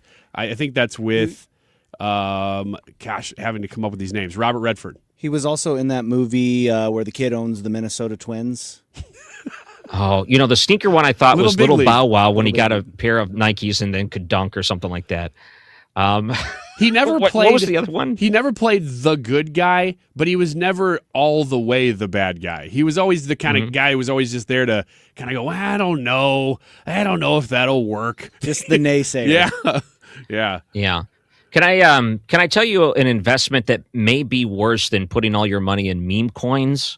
So I saw that there is a group called GRU, G-R-U, Galactic Resource Utilization, and they're a startup, and they want to build a lunar resort on the moon. To steal the moon! Sorry. That's it. If you want to get a room and maybe put some money down, they're asking for $1 million. And they say that by 2032, it'll be ready, and then you'll be able to go up to your moon base and have a little vacation up there. Can I just say, this is 100% fraud. There's no way this is going to happen. They're going to take your money, and you're never going to see it again, right? There's zero chance. Yeah, but it sounds pretty cool. It's called GRU. It's called GRU. That's all you need to hear. Despicable Me. When you started saying this, Ryan, I thought you were going to talk about Eric Adams' crypto. Did you see that story? He's got crypto? He did not. Oh, yeah. Eric Adams launched a crypto company, and I'm giving you this from memory, but I also pulled up an article to try to check myself to make sure I'm getting the facts right. But he apparently launched a crypto coin, and let's see, on Monday night, so this was just this week, hours after announcing his NYC token at a press conference in Times Square, former New York City Mayor Eric Adams launched his cryptocurrency. The purpose of the token was unclear beyond a vague promise by Adams that it would combat anti-Semitism. Don't know. But this is a wild story. So this is just this week. So investors bought it up anyway. No, they didn't. Briefly sending its market cap to $600 million. Then immediately it crashed. Yes. Right. And it didn't take long for crypto observers to declare NYC token had all the hallmarks of a dreaded rug pull, as they call it. A common scam where somebody launches a cryptocurrency, then quickly extracts the value, leaving retail investors with worthless tokens. That's what it looks like Adams did. And I was trying to find how much it looks like he made, but it's over at least $1 million. Do you know else? Wait, so he didn't just, so he actually is involved. This isn't someone impersonating him or using his name in order to get some popularity. He actually is involved in this? Oh, yeah, and announced it at a press conference. And apparently this isn't, I don't know if it's not illegal or if it's like a gray area, but they haven't really been able to get anybody on this. It's super shady. It's super shady, but it's such a weird world of crypto. You know who else did that? Famously did a rug pull? Heck yes, I do. Yeah. Is it the Hawktua girl? Hawktua coin. Hawktua I lost my girl, shirt yeah. on Hawktua coin. You did not, I invested heavily in Hawktua. The worst. You can tell me everything I need to know about you if you invested in the Hawktua girl meme coin. That's all I need to know. I thought she was on the way up. But all of these things, you're right. They create these things. They push it. What was one of the Paul brothers did the same thing? And they obviously are the ones that benefit from all this. And then when it's left with nothing, all the people who would have thought this could happen? Well, I don't know. Everybody thought this was going to happen. You know what's crazy though is if you happen to jump on it at the right point, you can make a ton of money. If you're part of the rug pull. But if you're not, but you have to grab it at the exact right moment, and then you can make millions in seconds. It's like an everybody out of the pool kind of moment. Yeah. Man, that sounds like a fantastic book idea. Ryan Wiggins. It's called Rug Pull, and the whole thing is a heist through cryptocurrency. Would you think that's a good premise for a book or a movie? No, it's all digital and very, very boring. And it happens so fast that you can't really drag it out into anything. It's more of a short story. Very, very, very short story. Because I think the plot is exactly what I just told you in this segment. Yeah. Which lasted a day. Well, there's another thing that I saw posted today, and this really got me. I don't want to read the headline because it might take away from the story itself, because it has to do with Mar-a-Lago, which is Donald Trump's residence in Florida. And did you know that people could rent it out for weird things? No. For example. Wait, what kind of weird things? Yeah, how weird are we talking it just about here? hosted a furry competition or a furry No. gathering. Yuck. Really? So it was the American Humane Society's 15th annual Hero Dog Awards Gala, one of the charitable events the venue has hosted this year. And the attendees are dressed as furries during this gala. So you had to show up in furry, like they brought in the furry people as, I don't know, like a weird Disney character type of situation. And if you look at this gala in Mar-a-Lago, it's just a bunch of furries walking around with people in suits and ball gowns. I am a little concerned because I always thought the Humane Society was kind of over here, and then you had furries over there. And I didn't think that those two worlds clashed, but apparently they do at Mar-a-Lago. What? I don't think I've ever met someone that's a furry. I didn't know they actually existed. I thought for the most part they were fictional people that were just, brought up, and it was kind of fake protesters type of thing. But I guess they're out there and they could be listening right now. There could be actual furries that like the Annie Fry show, and on the weekends they dress up in their animal costumes and they go meet other people dressed the same way. The chances aren't zero, but they're pretty low because we have talked about furries on the show before, and it's never super positive. It's usually rather negative. That we all right, let's call out furries. people in the comment section. Who do you think would be a furry in the comment section? You want to call anyone out? Annie, obviously. And Ethan. Annie and Ethan. Anybody who's not in the studio. Ethan's a red fox. Yeah, it would have to be those two people because they can't combat anything we're saying. No, have you heard the story that Annie went to a furry convention accidentally or was on her way to one? Not how that went. Well, wait, did she walk in and immediately walk out? What happened? So what the story is she and her husband were going to catch a game, Cardinals against Pittsburgh Pirates in Pittsburgh. That weekend is the notorious, but not big enough news, the National Pittsburgh Furry Convention thing. So furries from all over the country. So she's sitting at the airport waiting to board her plane, and there's somebody and on her flight that is in a furry costume. And they were all over Pittsburgh. Yeah. So they were traveling with the costume on because it was cheaper than packing it up and paying extra for the luggage? I don't know. That's a good question. Point. I don't know. It seems like it wouldn't be comfortable. I mean, that makes it make too much sense. I like to think that the person's just weird. How much shame would you have to feel before you didn't feel bad paying the extra money for luggage? You must have no shame. You've dumped so much money on those costumes. I can't imagine that it's a money thing. I think that's their true identity. Oh boy. Like you're walking through the airport. Like imagine going through security with that on, and you're the guide. You're like, oh, this is going to be the worst pat down of my life. Like, how am I going to handle this? You got a gun in there? Poof, poof, poof. No, those are just my udders. Ew. Oh, everything smells so bad. You get within 4 feet of this thing, and you're like, oh, this has never been washed. What do you think a furry convention smells like? Like Doritos and like shame. Well, I don't know. What does his dad's disappointment smell like? There's only one way to find out, Ryan. You know what that is. Yep, we're going to put you on assignment. Correspondent. Ethan! Like go undercover. So back in the day, I mean, I'm sure we've all worked at radio stations, except for you, Brad. I think you're kind of new into the radio game, but I've worked at radio stations where the sister station had a mascot and they would beg you to be the mascot for a weekend remote somewhere. So I got to put on the Froggy costume. That was the worst job of them all. People dreaded, they hated it. But now, for whatever reason, I bet if you were to put some application process up, you get people that would love doing that. Like it would be no problem finding someone to fill that job. I had to do it at this station. And it wasn't you even dressed up as a mascot? It wasn't even 97.1 that did it. It was Annie. I was brand new to the show. This was before Brad was on the show.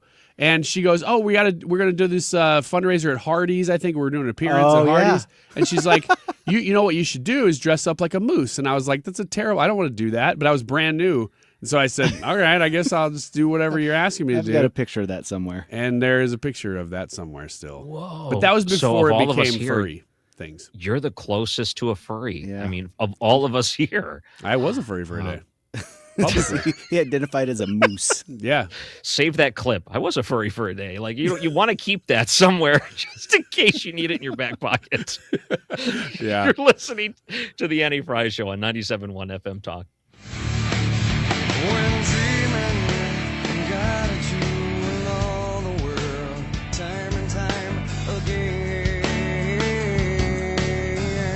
When it comes to planning your retirement, there's a lot to think about. Portfolio management, tax planning, and retirement income just to get started. Steve All and his team at the All Financial Group focus on those things and more. Their goal is to help you achieve your goals. Call 636-230-8824 or online, yourmoneymattersstl.com. Investment advisory products and services made available through Impact Partnership Wealth, LLC, IBW, a registered investment advisor. Insurance and annuities offered through Steve All, NPN number 153-07419. At Graybar, we know your time is money. That's why our services go beyond parts and products. With kitting, pre-assembly, wire carts, and Graybar smart reels that keep you moving. We stage materials and manage logistics so you can spend less time sorting and more time installing. And with locations nationwide, we deliver when and where you need it, working to make your job easier every step of the way. Yep, Graybar does that. Wondering if dangerous contaminants are in your home's water? Get Leaf Home Water Solutions today. We can't live without water, but we can take actions today to make it safer and healthier. Leaf Home Water Solutions is offering a free in-home water test. Just visit leafhome.com/free to schedule yours. With results from their advanced digital testing, Leaf Home Water Solutions can design a whole home system and expertly install it in as little as 1 day. With Leaf Home Water Solutions, you can feel confident that each drop of water from every tap and appliance is cleaner and safer for you and your family. We can't live without water, but we can take actions today to make our family's water safer with Leaf Home Water Solutions. Schedule your free home water test today at leafhome.com/free and save 15% on all home water treatment systems. That's leafhome.com/free for your free home water test and 15% off. leafhome.com/free. Should Donald Trump invoke the Insurrection Act in Minnesota? That is today's YouTube live chat poll. We are asking you to weigh in. Chris says, I said no for now, but I do think it needs to be used on any state with election fraud. Derek, or should I say Dirk, says, yes, anyone who is not in the USA should be sent back to their home country. We are a country of laws, which should be followed. I guess that's related, although we're talking more about the protesters for the Insurrection Act. Let us know what you think. It is 1:32. This time check is sponsored by Jerry Kelly Heating, Air Conditioning, Electrical, and Plumbing. It's time for a $98 furnace tune-up. 97.1 FM Talk. St. Louis conservative.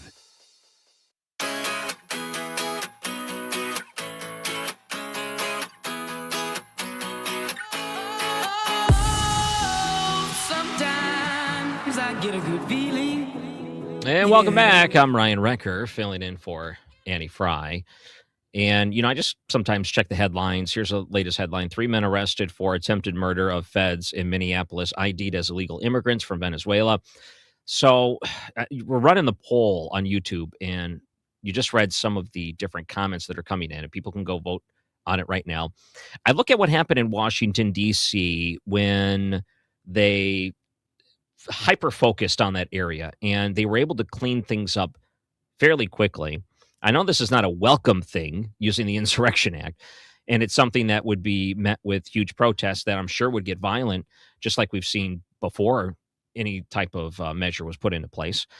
But do we doubt the results would be positive? I mean, ultimately speaking, if you were to do this, would the results not be positive in the end when it comes to safety for the people there? Because we're finding things are not safe right now, and it's just being coddled by the Democratic leadership in the state and in the cities. Well, there's no doubt it's being coddled and encouraged by Democrat leadership. It's so crazy. I was talking to Tricia before the show, how funny it is that they want to create as much chaos and then get in front of a camera and go, why is Donald Trump creating this chaos? Yeah. I mean, that is... Why would Donald Trump do this? Yeah, exactly. It's the meme. It's the Eric Andre meme. But it's obvious that that's what they're trying to do, and you could speculate that they're trying to change the narrative from the fraud and the theft that they found in Minnesota for sure, as we have been speculating. But it sounds to me like, Ryan, you are saying for sure you think you're a yes to this poll, that yes, it is time, and you think that it would be positive to invoke the Insurrection Act here. I'm a no. Oh, you're a no. I think that it would be a positive if it happened. I think it would actually improve things there in the sense that it would be tough because you would have some pretty big resistance. But in the end, what you're finding is that this lawlessness, which we saw happen in Minnesota when they just burned cities down for, the rage of the narrative that they were told, that we can't allow to continue to happen over and over again. So I say I don't like the idea of using the Insurrection Act. It just feels nasty, like it's a weird tactic to take. I don't want it to come to that. But if it did happen, I would tell you it would probably end up being a net positive for that city. And the people that are living there, they don't want these people burning things down. They don't want these people violently shooting and harassing law enforcement. They don't want these violent, like in this one, illegal immigrants that are out there attempted murder. We don't want these things happening over and over and over again. At some point, it's got to stop. I think the leaders need to realize if they want it to stop, they have to stop endorsing this type of behavior.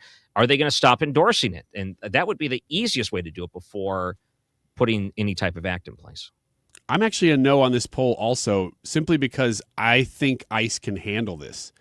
I don't necessarily believe that we need to bring in the National Guard or military for something that ICE can already handle. We're going to get probably a surge of more ICE officers here soon. The funding's going up, and so that would help. Some of these things, not all of them, some of them are things that happen kind of in everyday law enforcement. Not that ICE is everyday law enforcement, but these are things that happen that, because there's so much attention on this right now, if any little thing goes wrong, it is magnified and blown up and becomes national news. But some of this stuff happens every day here in St. Louis, and we don't hear about that kind of stuff just because it's normal law enforcement. So I'm a no on this poll at the time. Simply because I have that much faith that ICE is going to be able to handle this. But it's so hard on these guys because it's multi-front problems that they're dealing with there, because they're not there to deal with protesters. That's not the point of ICE being there. They're there to deal with deportations of people who are here in the country illegally and should not be here. And then in light of them doing that, they have to deal with like the left arm doing that and the right arm over here trying to deal with all the protests. And it's creating this massive chaotic environment that's just ramping everything up, and it's everything that the left says that they hate about ICE that they're helping to cause it right there in Minnesota, and it's ground zero for it right now. At some point, it'll shift to somewhere else. It was L.A. earlier, and then it was Portland, and it just moves around, and it's probably a lot of the same people moving around doing these protests too. But right now, I'm a no on this poll. I'm a no, and the reason I'm a no is I think that this is exactly what those protesters and what the people organizing the protest actually want. I think that they want Donald Trump to send in federal troops to that city so they can say, look, see, he's trying to take over the country. He's turning the military against us, all of this other stuff. Now, I'm not saying that there's not a point where they would reach as protests where you have to go, okay, no, we need to protect people's businesses and livelihoods and their safety and stuff like that. But as of right now, I haven't seen the city burning down like it did back in 2020. I haven't seen any of that. Right. Like, Donald Trump should have sent the troops in 2020. He was too soft on that. But they're not to that point, and to what Ryan had just said, I think he's right. The ICE can handle this. The people that are actually breaking the law, interfering, what we see is they come in, they interfere with ICE, they get arrested, then everybody's like, oh, look, they're arresting them. It's like, well, yeah, they made contact with an ICE officer. They tried to hit them with their car. They impeded them in their officers' duties. That is what needs to happen until this riot, until this protest, these mass protests become riots and they start burning buildings down and people get hurt and killed and stuff like that. Yeah. And what about the governor coming out? And you have Walz in Minnesota saying things like, they're dragging pregnant women down the street. And he's like using this type of imagery. And I'm thinking to myself, well, you have these violent gang members from other countries murdering people. And the approach they take is, he was a father. You're taking this father and you're telling him he has to leave the country and leaving out all of these other crimes that were committed leading up to the point where they were caught. They purposely omit these type of details that are very important to the story over and over and over again. Do you think that Governor Walz at some point, with all the fraud that's going on, there'll be any repercussion other than him not running for re-election and not holding that office anymore? Do you actually think something could happen? Like there's enough evidence in place that the fraud was so rampant and allowed by him and he knew what was going on that they could actually bring charges against him? Or is this just all a show? It's possible. It's very possible that they could bring down Tim Walz here. And I don't know if they're like going for the golden goose or anything. I think they're doing an actual investigation. Whoever brings down, brings down. Right. Although he had to have known. And the testimony that didn't really get a lot of attention, I've mentioned it a couple times with James Comer in the House, where they interviewed and subpoenaed and then questioned Governor Tim Walz about this topic. There must have been something else big going on that day, or it was a weekend or something, because it just didn't get a lot of attention. But what came out of that hearing was that there were whistleblowers who said that they've been trying to stop this for years. They've known it's been going on for years. Mm-hmm. They've brought it to the Attorney General, Keith Ellison. They've brought it to the governor and everybody in between. And were actually, intimidated to shut up, first of all. Mm-hmm. But they have a paper trail with some of this stuff. Right. That shows that Tim Walz, the governor's office, created a whole department to essentially hide it. There was a name for the department I can't remember now, but I do remember one of the things they said was that they specifically, and they have this in writing, that they told everybody, stop calling the fraud. We're going to start calling it overbilling. Right. So they knew that it was happening. They were spinning that they didn't know that it was happening even as they were hiding it. So I'm not sure how he really gets out of this one. I think that it's very possible that he does go down here. Ooh. Yeah. Let me bring this up. And if we go back to January 6th and what Governor Walz and a lot of other Democrats said was, Donald Trump was responsible. By the same logic, would he be responsible for all the violence and the murders and things happening in Minnesota by his own logic? Explain what you mean. I'm not sure I follow. When we were going through the election and they would say things like January 6th, look at Donald Trump. He is an insurrectionist. He's a felon. He's this, he's that. It was because of him, all of this chaos happened when it came to trying to overturn the election. Like he's a threat to democracy, things like that. Isn't that all exactly what Tim Walz was doing in Minnesota in a way? If we look at the way he's handling not only these riots, but the violence and encouraging people to continue to commit violent acts against federal officers. Isn't he guilty of the same thing? And if that's the case, shouldn't it be held by the same standard? Yeah, I get what you're saying. So Tim Walz has been weird in this because he'll come out one day, and he's done tons and tons of press conferences in the last couple of weeks. He'll come out one day and go, "Isn't this terrible? We're all just neighbors. Why aren't we being friends? These are people that are Minnesotans that Donald Trump himself is after." He would even say. And then on other days, he sounds much more aggressive and has a different tone. The odd thing is, it's almost as if he plays good cop, bad cop with the mayor of Minneapolis, Jacob Frey, because he's also been doing a lot of press, and Jacob Frey has mostly been bad cop. Very much inflammatory. And so by what you're saying, Ryan, is with if it's just rhetoric that's causing it, I would say Tim Walz has been kind of weird because he's been walking that line, but Jacob Frey has not at all. He has been out there, throwing F-bombs and whatever at ICE and saying that these people need to be stopped and removed and really language that makes you really heated up. Like if you're already on the line, you're going to turn it up and go after it when you know the leadership's involved and they're okay with it. Well, and to use Ryan Recker's example that of January 6th in comparison, what Jacob Frey has said has been so much worse than anything Donald Trump said on January 6th. That's also true. Donald Trump was delivering a political speech where he told people to march peacefully and patriotically down to the Capitol and make your voices heard. And then people like to snag the line where he tells them to fight for their rights. Mm-hmm. He's like, well, he said fight. Speech, yeah. Well, them the rules. If they said that about Donald Trump, shouldn't that then again be how it's enforced against them if that's how they feel? But it's not. If they didn't have double standards, they wouldn't have any. We have a clip of Donald Trump talking about this, by the way, don't we? I think on the Insurrection Act of Minnesota. This is clip number 3, if we can play that.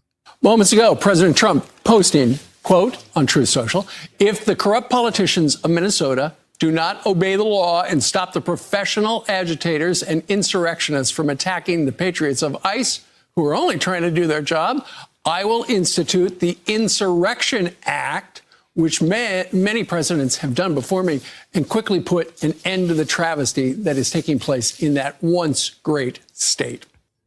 Okay, let me just throw this out here. Let's say Walz or someone like the mayor of Minneapolis comes out and says something like, "You know what, we want this to ratchet down because things are getting a little bit too hot." They swallow their pride and they do it for what's best for their city and what's best for their state, and they could end all of this right now, and this wouldn't even be a threat if all they did was swallow their pride a little. But they don't want that. They want to start a fight, don't they? 100%. It sounds like they want to keep the fight going. Yes. They have no interest in ending this. And that's what I think the point Donald Trump makes with this. He says, if you're going to continue to escalate this to the point where we're going to burn the city down for a second time in 5-6 years, we ain't doing that again. So all they have to do is say, we need to de-escalate this. We'll work with the feds and we'll protest peacefully, but they have zero interest in that. This is what that indicates. 100%. And I would implore anybody who listens to us on the left, which we know you do, consider that is a fact, that if the leadership of Minnesota started really calming things down and said, look, go home, like just let people do their jobs. You can dislike ICE. I mean, I don't know why you would, but let's say they just decided we hate ICE, but we don't want you out there hurting them. We don't want you out there possibly standing in front of cars and, making these incidents happen. Like, people have already lost their lives. We don't want to see that happen. These are things you could say as a leader that would actually turn the temperature down without even really changing your position. So I'm not sure why we can't all agree that they are turning the temperature up on purpose because they want these things to happen. Can I say we've seen Donald Trump swallow his pride a few times, and that's a rare thing, but he has done it before, and I will use one example. It wasn't the last time I filled in, but it wasn't that long ago where he met with Mamdani in New York after he was elected mayor. And Donald Trump is like, go ahead and call me a fascist, but we want the same thing. We want what's good for New York, so we're going to have some give and take. He sat down and, look, he won him over because he realized there was some things that you can agree on that's good for the people.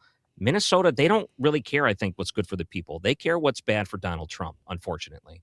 And that's what they're using the people for, is to try to prove that point. I'm Ryan Recker, filling in for Annie Fry, 97.1 FM Talk. Sometimes I get a good feeling, yeah. Listen to 97.1 today through Friday for your chance to win tickets to see Jimmy Fallon. Just listen for the sounder to play along with a phone number and be the ninth caller. You'll get tickets to see Jimmy Fallon January 24th at the Factory in Chesterfield. I'm John Morgan of Morgan & Morgan. A question I get all the time is, how did we become the largest injury firm in the world? We have over 1,000 lawyers in all 50 states and close to 6,000 coworkers. Our call center is on duty 24/7. You can reach us at any time at forthepeople.com. But the real reason is we won a lot. When you visit our website, go to our verdicts and settlements. There you will see what our clients were offered and what they were awarded at trial. All those verdicts help us resolve many cases fairly and early. You see, nothing beats reputation. The insurance industry knows who we are. We even have insurance adjusters call us for representation because they know too. We've made it easy. On your mobile device or computer, go to forthepeople.com and we will get busy. It's that easy. Call today. Morgan & Morgan, for the people. Injured? Dial pound law or visit forthepeople.com for an office near you. When storm damage strikes or it's just time for a new roof, call my friend Cornelius at C. Marion Roofing. This is Ryan Wiggins. I've used him multiple times for roofs and bathrooms. He's licensed and insured for both homes and businesses. Start to finish, he'll handle your insurance claim and get you the job done right, fast, reliable, and with quality you can count on. I can testify to that. Call C. Marion Roofing today, 314-399-2140. That's 314-399-2140. Or type in C. Marion Roofing for all your projects. I'm Dr. Nick Barnes at Health From Within Family Chiropractic in Rock Hill.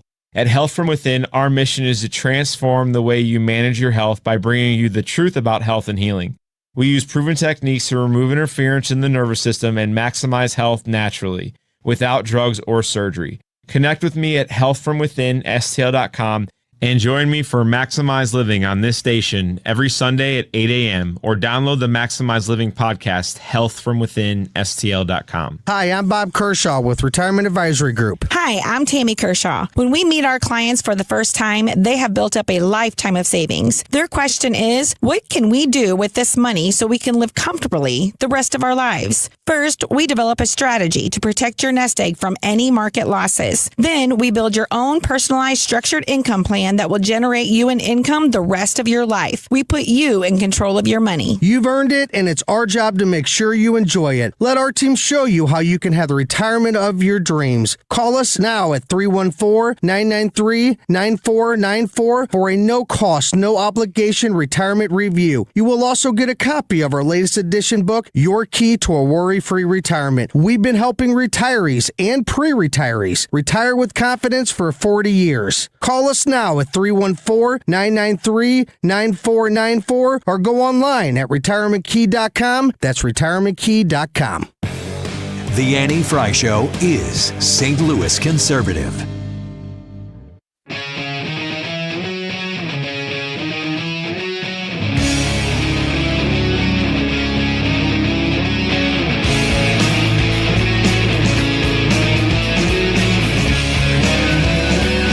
Welcome back to the Annie Fry Show.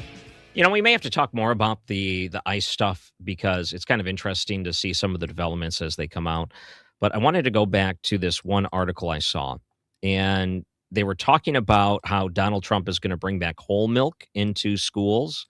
Can I just say there's a John Mulaney bit, and John Mulaney is a comedian. He's very good. And essentially his bit is, I never once drank water when I was a kid. Like, I never, ever, ever, ever. And you know what? I thought about that and said, I don't think I ever drank water as a kid either.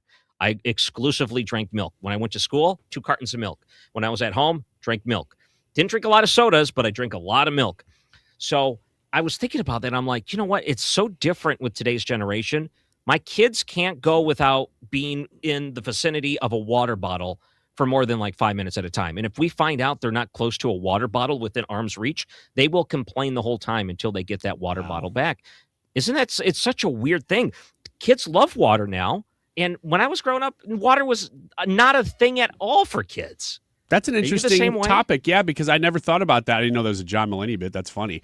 I never drank water at all as a kid. In fact, I remember as an adult in college seeing people drinking water and at the time it was before people walked around with bottles.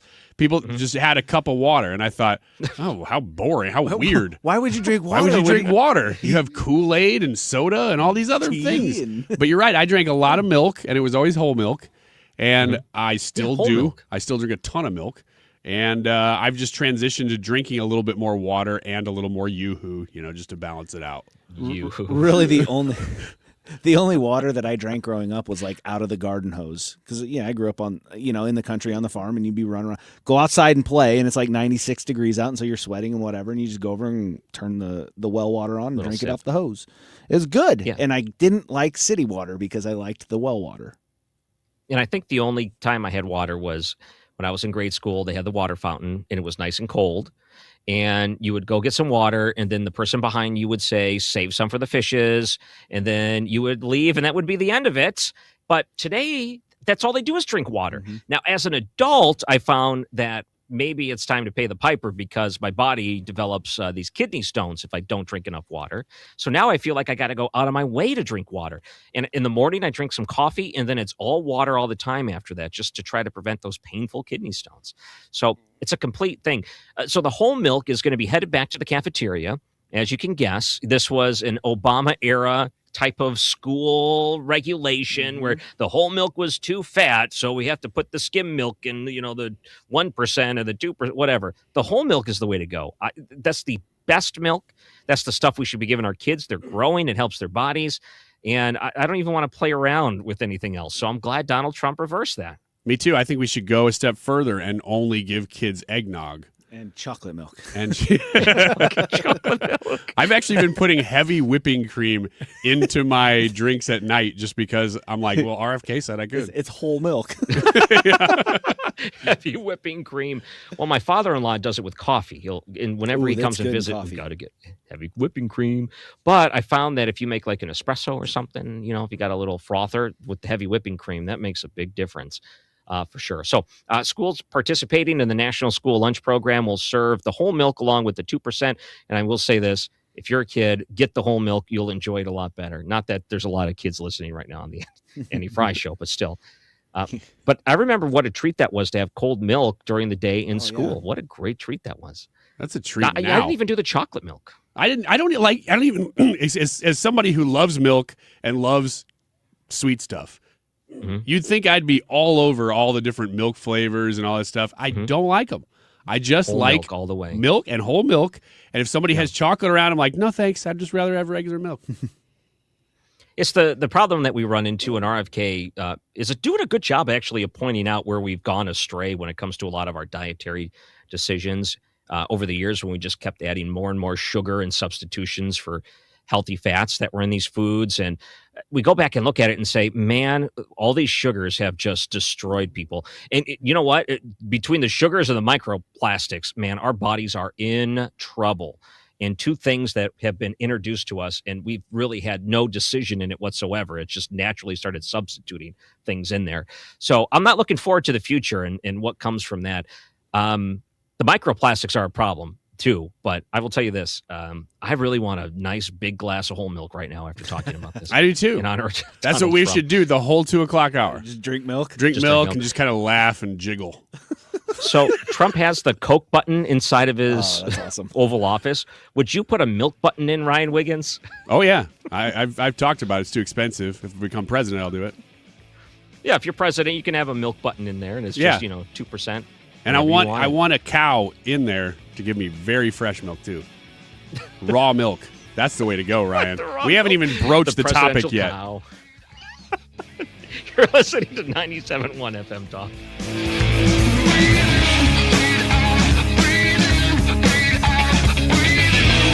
Don't get lulled into believing the IRS is getting soft. It's just the opposite. Hi, this is Lance Drury with the Lance Drury Law Firm. We are being told by IRS collection officers that their higher-ups are demanding that they get more aggressive than ever. So don't ignore them any longer. Level up. If you have unfiled returns, unpaid taxes, levies, or liens, call me, Lance Drury, today and let me get between you and the IRS. I'll protect your rights. At the Lance Drury Law Firm, our practice is focused 100% on fighting the IRS. Remember, IRS problems are legal problems, and they need to be handled by an expert attorney who's done it for decades. So call the Lance Drury Law Firm today. We're local. Our office is right here in St. Louis. Call 314-260-6120. Visit Lance, D-R-U-R-Y, law.com to schedule your free consultation with your local tax resolution law firm. The choice of a lawyer is an important decision and should not be based solely upon advertisements. When's the last time you gave your home's exterior a little love? Hi, it's Kim, and if your siding is cracking, it's fading, or just doesn't stand up to our St. Louis weather, it's time to call Lakeside Renovation and Design because they're experts in James Hardy siding, which is this durable, low-maintenance option, and it looks beautiful. Plus, you have customizable colors and textures, and so you can give your home a completely new look while protecting it for decades. Don't wait until the small problems turn into big ones. Visit lakesidearty.com to schedule your free consultation. I know that hiring can be challenging. You sort through tons of resumes and you get too many so-so applicants. You're just waiting for someone to match your role perfectly. Well, now, there's a place where you can meet them fast. ZipRecruiter. Need to hire right away. Start your search for strong candidates. The right fit awaits. Build your team. Build it sooner. Meet your match on ZipRecruiter. Just head to ZipRecruiter.com/radio right now to try it for free. And you're on your way to meeting your match. 4 out of 5 employers who post on ZipRecruiter get a quality candidate within the first day. So try it now. Go to ZipRecruiter.com/radio. Once again, that's ZipRecruiter.com/radio.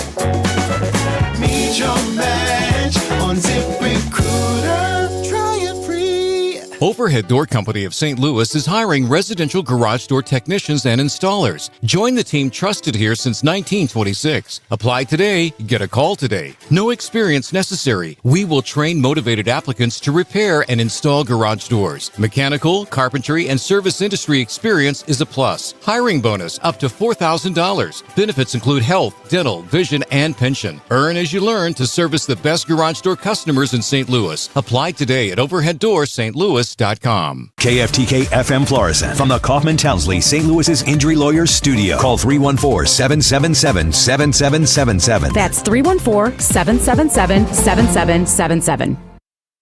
Clashes in Minnesota. I'm Lisa Brady, Fox News. Confrontations between officers and protesters near an ICE facility in Minneapolis. I would ask that the governor stops inciting the harassment and illegal obstruction of law enforcement in his state. White House spokeswoman Caroline Leavitt says federal agents are enforcing immigration laws. City and state officials say they're acting recklessly. Last night, cars were smashed and spray painted after the second ICE-related shooting since last week in Minneapolis. An ICE agent ambushed Thursday night during an attempt to arrest a Venezuelan national. That from DHS, saying the suspect tried to evade arrest. That 2 people attacked the officer with a snow shovel. The suspect began striking the agent, who fired defensive shots, hitting the suspect in the leg. He and the officer hospitalized, the other 2 now jailed. Fox's Jeff Manasso. President Trump has threatened to invoke the Insurrection Act and send in troops if attacks on officers are not stopped. The president's been meeting with Venezuelan opposition leader Maria Corina Machado at the White House following his call yesterday with the country's acting president, Delcy Rodriguez. And Secretary Rubio and the administration have been in constant communication with Ms. Rodriguez and other members of the interim government in Venezuela. They have been extremely cooperative. They have thus far met all of the demands and requests of the United States and of the president. And spokeswoman Caroline Leavitt says today's meeting with Machado does not signal any change in the president's views on what her future role in Venezuela might be. The Commerce Department just confirming a trade deal between the U.S. and Taiwan aimed at driving a reshoring of America's semiconductor industry. Companies from Taiwan and the island's government expected to invest a total of $500 billion in the U.S. America is listening to Fox News. As a mom, comforting my family is what I do best. Vicks Vapor Stick provides soothing, non-medicated Vicks vapors in an easy-to-apply stick, and it dries fast, so there's no mess. I use it to comfort myself and my family. Thanks, Mom. Vicks VapoStick, soothing comfort for the whole family. And try Vicks Vapo Shower Max for steamy Vicks vapors when you need more comfort for yourself. Use as directed. The new year brings new health goals and wealth goals. Protecting your identity is an important step. Your info is in endless places that could expose you to identity theft, leading to lost funds. LifeLock monitors millions of data points per second. If your identity is stolen, our restoration specialists will fix it, guaranteed, or your money back. Resolve to make identity health and wealth part of your New Year's goals with LifeLock. Save up to 40% your first year with promo code NEWS. Visit lifelock.com. Terms apply. Air Comfort Service, heating, cooling, and insulation, weather. If you like winter cold, you are in luck. Right through Tuesday, clouds rapidly take over this afternoon. 34. Tonight, clouds, some light snow and snow flurries around. The focus late night, 1 inch or less accumulation, 26. Friday, a couple of flurries first thing in the morning, otherwise partly sunny and 42. 29 for the high on Saturday, 26 on Sunday. This is 97.1 FM Talk. Chief Meteorologist Dave Murray. The Annie Fry Show is sponsored by Air Comfort Service Heating, Cooling, and Insulation. Air Comfort Service is hiring licensed journeymen. Don't have a journeyman license? Air Comfort Service will help you get it. Get guaranteed hours year-round and more. Apply online at aircomfortservice.com. Annie Fry, Ryan Wiggins, Brad Ring. That's us. That's right. Gotta love this American ride. What do you want from me? I'm not America's sweetheart. For goodness sake, kid. Keep your voice down. Your father's listening to the radio. I'm not America's sweetheart. This is the Annie Fry Show on 97.1 FM Talk. Can I read some headlines to you and get your reaction? And kind of interesting. I'm Ryan Recker filling in for Annie Fry today, and people can find me online. You just got to search Ryan Recker or I Hate Ryan Recker, something like that. I'm sure it'll find it in the right spot. I guess maybe I should back up. What do you guys think about the Drudge Report?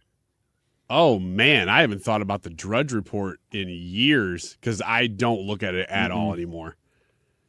That used to be the go-to spot for talk radio hosts. It was the leader of some like things. conservative media thought. That's where it started. You know the history of the Drudge Report, why it got so popular? Monica Lewinsky. Is it? The story, yeah. No It wasn't kidding. for Drudge, it wouldn't have got the same type of start. Well, it would have, but, Drudge is kind of the one leading the way when it came to that. He was kind of early on into it and got a lot of popularity because of it. And look how that played out for Bill Clinton. So, okay, Drudge Report still exists. I think he hates Donald Trump. I don't know if he's Republican or not. So I think for the most part, I think he just hates Donald Trump enough or Republicans enough where a lot of the headlines you see are much different than what you would have saw maybe 10, 15 years ago. No, we'll say 15, 20 years ago. It's been around a long time. Let me read the headlines. Here's the top headlines. Another ICE shooting. Fear and anger spread. Plainclothes secret agents can ask anyone for papers. The Don threatens Insurrection Act. Quote, we shouldn't have midterm elections, end quote. That's the top headlines in the giant, bold font on top of the Drudge Report. That's just crazy. So let's go through the crazy here for a minute. So another ICE shooting. Let's back up.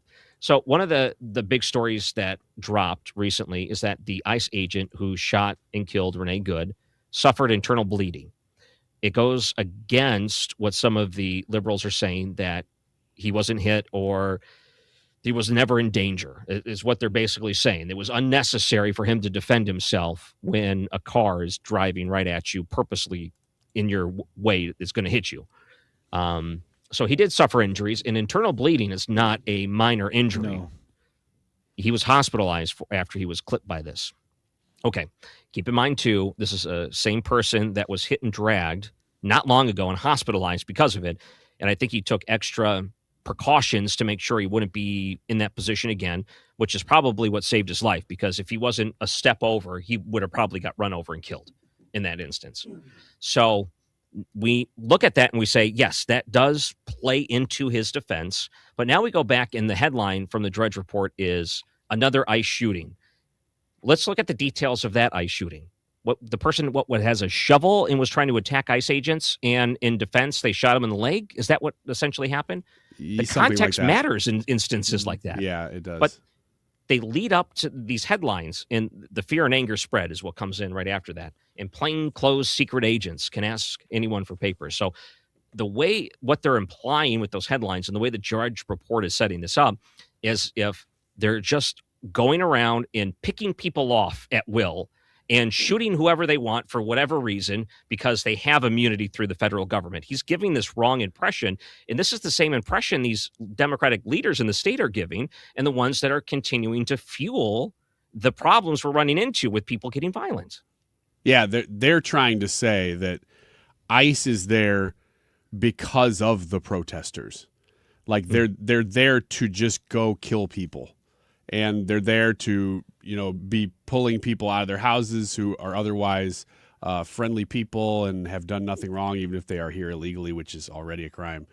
And they ignore really any of the pretext that goes into any incident. They just want to grab the footage. We're actually watching on Fox News right now. They're playing footage of ICE arresting a woman and pulling her out of her car. And that's really all they want you to see. They just want you to see that. They don't want you to think about anything else. What do you think the people there that are protesting, do you think that it's a matter of principle, or do you think they're acting on the false pretenses that they're being fed? I think it's almost all pretense. I think actually what's going on is you have a whole group of people who have a worldview in the United States now, and it's probably about 30% of the country. It's not a small group, but it's also not the majority of the group. It's not even really all Democrats, I don't think, but it's a lot of them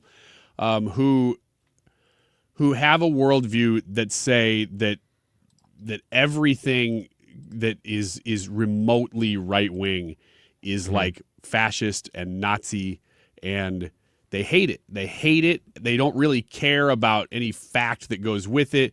It starts from a place of hate that really you could psychoanalyze and say that they've got a heart full of hate, and they got to get it out somehow, and that's who they've attached it to. And so if we can just get rid of that, our lives would be better. And of course, you could never get rid of it because it'll just alter. It'll just change to something else. It's interesting that you say that their lives will get better, which tells me somewhere underlying there's a dissatisfaction with what's going on in their lives. And if you look at what they support, what they're calling for, just in general, if you're on the left and you want, drugs available for everybody, you want the government to provide you with everything, all of these other things where it's just life is supposed to be put on easy mode for you so it's not hard to live and to survive, then what you end up with is a bunch of people who are wayward, without direction, without purpose in their life. And so if you think about it from that mindset, and then you say, well, look at what they're doing here. Why would somebody do that? Well, they've created a scenario in their mind where they get to be the hero of this story. They get to be the main character, the person throwing themselves in front of the evil and stopping it, and they're acting out for good. It gives them purpose in their life, and it's just wildly misdirected. And the reason they get that idea is, I think you go back to what you guys are saying, where it's the people in power that have painted these narratives. Matt, the Judge Report, where they say, oh, there's another shooting and people are afraid, and they're like, man, somebody needs to stand up. That's me. I don't have anything else going for me. Maybe I can be the hero in this situation. And they're preyed upon by these leaders who want to use it just to maintain power and control. This is going to be unfair to say, so tell me if I'm wrong. Is that the same mindset of like a Charlie Kirk shooter? Yeah. Do they have the same mindset? Same thing. It very much Yeah. is. I mean, it's a little bit more radicalized, but it's the same mindset. I mean, if you read if you read some of the text messages or alleged text messages that come out, he was doing it to defend his people. Let me throw one more wrinkle in this. Let me throw one more thing in this that I don't know that is common knowledge. Matt Drudge ran the Drudge Report for a long time. I think it was like the mid-'90s that he started it. But the report was that, and this was a private sale, so it's really hard to find anything about it, that Matt Drudge sold the site, according to Rasmussen reports, in 2019.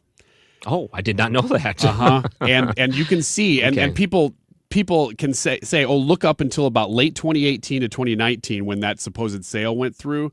Because there's all kinds of reports out there that nobody can find Matt Drudge now, that he's just like living the life somewhere else in Costa Rica or something. Yeah.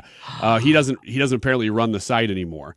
I did not know. And I remember reading about this at the time because Matt Drudge and the Drudge Report was such an influential part of conservative media for so long that for somebody to buy it was earth-shattering. And it was like, everybody just kind of moved on. But at the time, I remember reading that, and the timeline, I had to look this up just to make sure my mind was right about the time, that it was halfway through Donald Trump's first term that somebody who hated Trump was like, how do I stop this maniac? Well, I'm going to throw a whole bunch of money at the #1 conservative influential website. And that was Matt Drudge. That was the Drudge Report. And they went somewhere else. And that's why it's taken such a hard turn since then. Wow. That's interesting to me. Where is Matt Drudge? He had a radio show. I think it was a Sunday night syndicated show for a long time. And I didn't realize he's missing. So weird. Well, can I do another quick story? And I know we only have a couple of minutes because our friend Ethan's going to be hopping in here. But can I read you a TMZ headline? It's Ronald Reagan's would-be assassin, quote, I turned Jodie Foster lesbian. So he wrote a new book, John Hinckley. You're familiar with the name, and you know the story of John Hinckley Jr. He's the man that shot Ronald Reagan. Ronald Reagan survived. He went to jail. Being as wild as that headline is and how perverted he is in his mind, just like the Charlie Kirk shooter and all these other people that have these preconceived notions in their mind, what's going to happen after the fact they commit a crime. Can I say the wildest thing about all of this is that he was released from jail? How in the world can you almost assassinate a president and you're allowed out of jail at some point in your life? That don't make sense to me. He was just released? Released a couple of years ago. He's been out for a while. Wow. No, you I didn't did realize not know because he got out, he started like writing country music. He releases music on YouTube. He has like a fan base. He's writing books. This about is his the memories. guy who shot Reagan. This is the guy who shot Reagan. They tried to re-prosecute him after who's the Brady died. And so when they said after Brady got shot, you know, he was basically paralyzed after that. Many decades later, Brady dies. They tried to re-prosecute him, saying it was because of his gunshot that he died. Well, it didn't end up working. He's still out, but he's free to do whatever he wants. Wow, how old is he? Does it say? I'd have to double check his age, but It's got to be pretty he's high up there. I mean, we're talking something that went a long time ago. I'm looking at a picture of him. A recent picture doesn't make him look that old. Let's see. How old is Hinckley? Let's find out. 70 years old. He's only 70. Gosh. He must have been pretty young when he did that. Oh, he wasn't super old. 25 when he did Yeah. it. Yeah. In 1981, was found not guilty by reason of insanity and released after decades. But that don't make sense. All of these things don't line up. How in the world in the United States in modern times can you be released from prison after you shot the president of the United States? That is insane to me. Wow. No, I had no idea. Now we're going to have to look up his music. No. Do you want to listen to his country music? Not really, but kind of. You do that on your So own are you time. saying like during the break on YouTube, you're going to pull it up real quick and take a quick listen to see if it's any good? Wouldn't you feel bad if you became a huge fan of his? You know, you're like, without knowing. You know what? Hang on. Though. It's like, I know what he did, but listen, just man, separate the art. This is a banger. What if, okay, guys, I know this might be a stupid radio stunt, but how about we take his music and we like put a different name on it and submit it to small country radio stations to see if we can get airplay? That seems like, incredibly hey, we have a mean. new artist that you might be interested in. Just send this. You think we could get country radio stations? There's only one way to find out, and we know people in radio. Call him Hans Jinkley. This is the worst April Fool's Day prank ever. This is something you think you would get fired if you actually pulled this off. I don't know, but there's one way to find out, and I think you should do it. I was gonna say, Ethan. I guess I'll get fired again. I guess we'll do it that way. We have Ethan coming up after the break, right? Mm-hmm. Yeah. Ethan Sports and Local. Let's do it. You're listening to the Annie Fry Show, 97.1 FM Talk. 75. And we talked and talked about how our parents will die. Now that we're getting older, we've been putting more thought into maintaining our health. We knew the water we drink every day could be filled with contaminants, so We called Leaf Home Water Solutions. they came to our home and did a free water test and gave us the analysis right away. We were shocked at what we saw. They found heavy metals like iron and copper. Our own tap water was putting our health at risk, but Leaf Home Water Solutions made it easy to get safer water from every tap and hose. A whole home solution. They have more than 250 product combinations and designed a system that fits our needs and budget. The installation took less than a day. With Leaf Home Water Solutions, our water is safer and healthier. When we drink, when we cook, when we shower, even when we garden. We feel better about our health. Thanks to Leaf Home Water Solutions. Schedule your free home water test today at leafhome.com/free and save 15% on all home water treatment systems. That's leafhome.com/free for your free home water test and 15% off. leafhome.com/free. Attention. Have you racked up $10,000 or more in credit card debt? Are you barely getting by making minimum payments? With credit card debt reaching all-time highs, National Debt Relief is notifying consumers about significant debt relief options currently being made available to help those with overwhelming credit card debt. These options may reduce a large portion of credit card debt for those who qualify. You don't need to declare bankruptcy or take out a consolidation loan, and you may only have to pay back a fraction of what you owe, even if you have bad credit. National Debt Relief has already reduced the credit card debt for more than 550,000 consumers, so don't wait. If you owe $10,000, $20,000, or even $100,000 in credit card debt, you can now take advantage of this financial debt relief as the cost of living continues to skyrocket. To check what debt reduction you may qualify for, call 800-894-7722. That's 800-894-7722. Again, 800-894-7722. Doesn't it feel like you hear all the time from retired friends and family, I wish someone had told me this before I retired? Or why didn't anybody tell me this? Why is this not a class? Well, that's exactly why Financial and Tax Architects was founded. FTA keeps hardworking families in St. Louis make sense of retirement. They show them how to keep more of what they've earned and how to make it last. That way you can get some sleep at night. You don't have to second guess every expense leading up to retirement. You understand what's going on. Their Retirement Planning 101 class is a practical, no-cost course. They teach it at local colleges. It's just one night. You learn strategies to reduce taxes, plan your income, make confident decisions about Social Security and taxes and inflation. And FTA focuses on education. They try to change the way you retire. Call 888-5101 or go to fta-ria.com to register. Start the new year off on a healthier note by taking active liver supplements from New Nordic every day.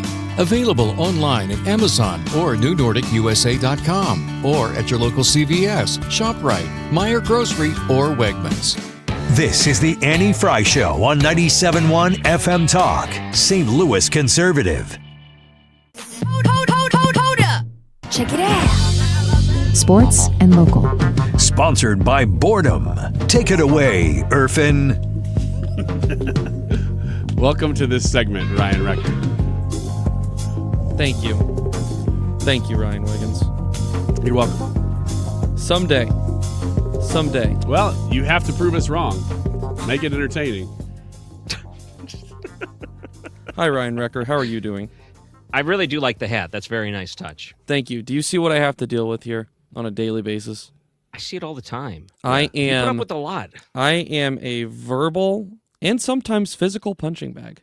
Yeah. With Ryan Wiggins. Yeah, it's true. I mean, the question is, do you deserve it? And I think that's where it becomes it does. debated, depending on who you talk to. It does. I would say you don't deserve it. Hey, what was your decision on figuring out what a furry convention smells like? I'm pretty sure that my response to you declined the request of me to go and find out what that smelled like. I'm pretty sure that wasn't a request. Brad's getting in on it too now. All right, this is off to a fun start. SLU basketball had a big win last night, moving to 16-1 overall. They defeated conference opponent Fordham 78-56. Sponsored by Fordham. The Billikens, as mentioned, now 16-1, undefeated in the Atlantic 10, 4-0, and they are the 26th ranked team in the country Of course, the top 25 are the only ones that are shown, but they have the most receiving votes for a team not in the top 25. So, how could they not be in the top 25? Does that anger you? Say yes. Yes, Ryan. I was going to say, how many other one-loss teams are ahead of them?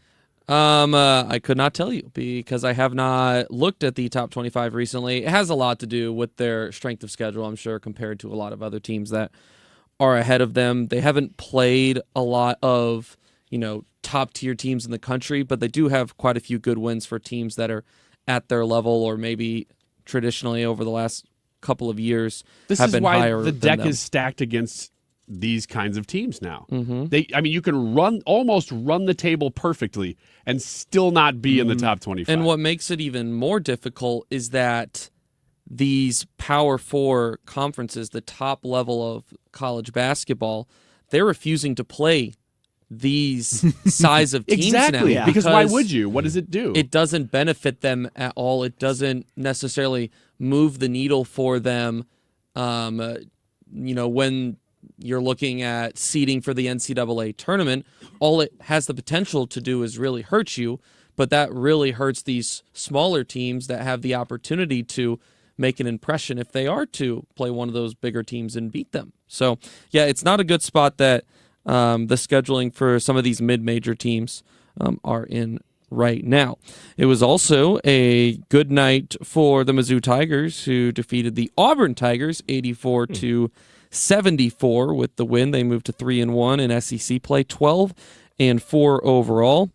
Their last time out, they lost against Ole Miss, but have had a couple of good wins as of late, beat Florida and Kentucky in the past couple of weeks, so they add a win over Auburn to that as well. They are heading to LSU this weekend, and they will face another Tigers. A lot of Tigers. A lot of Tigers. Rawr. Our Tiger's bigger than your Tiger. ILL. INI. I'm glad that kept going, even though Annie's not here. Part of me thought that it was just going to be silence. Appreciate you guys for that.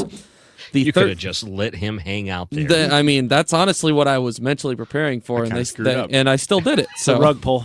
Yep, rug pull. Next time. The number 13 ranked Illinois Fighting Illini 79-68 winners over Northwestern last night. With the win, Illinois now 5-1 in the Big Ten, 14-3 overall. So all three of the local teams winners on Wednesday night, and all three having pretty decent seasons too. I just thought yesterday how much I love March Madness, and it's about this time every year that I go, oh yeah, that's actually not that far away. It's not that far away. I mean, we're January 15th. We're about a month away from, maybe a little over a month from conference tournaments. Yeah, a little over a month. Getting close to getting started. So probably closer to it's at the beginning of March, isn't it? When the conference tournaments are happening, because it's not until about the second week of March that March Madness really kicks in. Yeah, I thought maybe some of the smaller ones. So maybe we're looking at more like 5 to 6 weeks away. Yeah. But it's going to be here before we know it. So that's kind of exciting. Okay, I am here now to tell you guys the latest update. Monkeys on the monkeys. Ryan Recker, I need to just make sure going into this. What do you know about the St. Louis Monkeys? Well, I know that one of them was on the air here and was on for Mark Cox, I believe. And I don't know if the mystery of where they came from, the last update I saw, I don't think we knew exactly where they came from. But was it North St. Louis primarily where they're located? Mm-hmm. Yeah, that's my knowledge. Okay, so he knows. He has a basis. Yeah, you have the general information. Right. And do you know about the goat?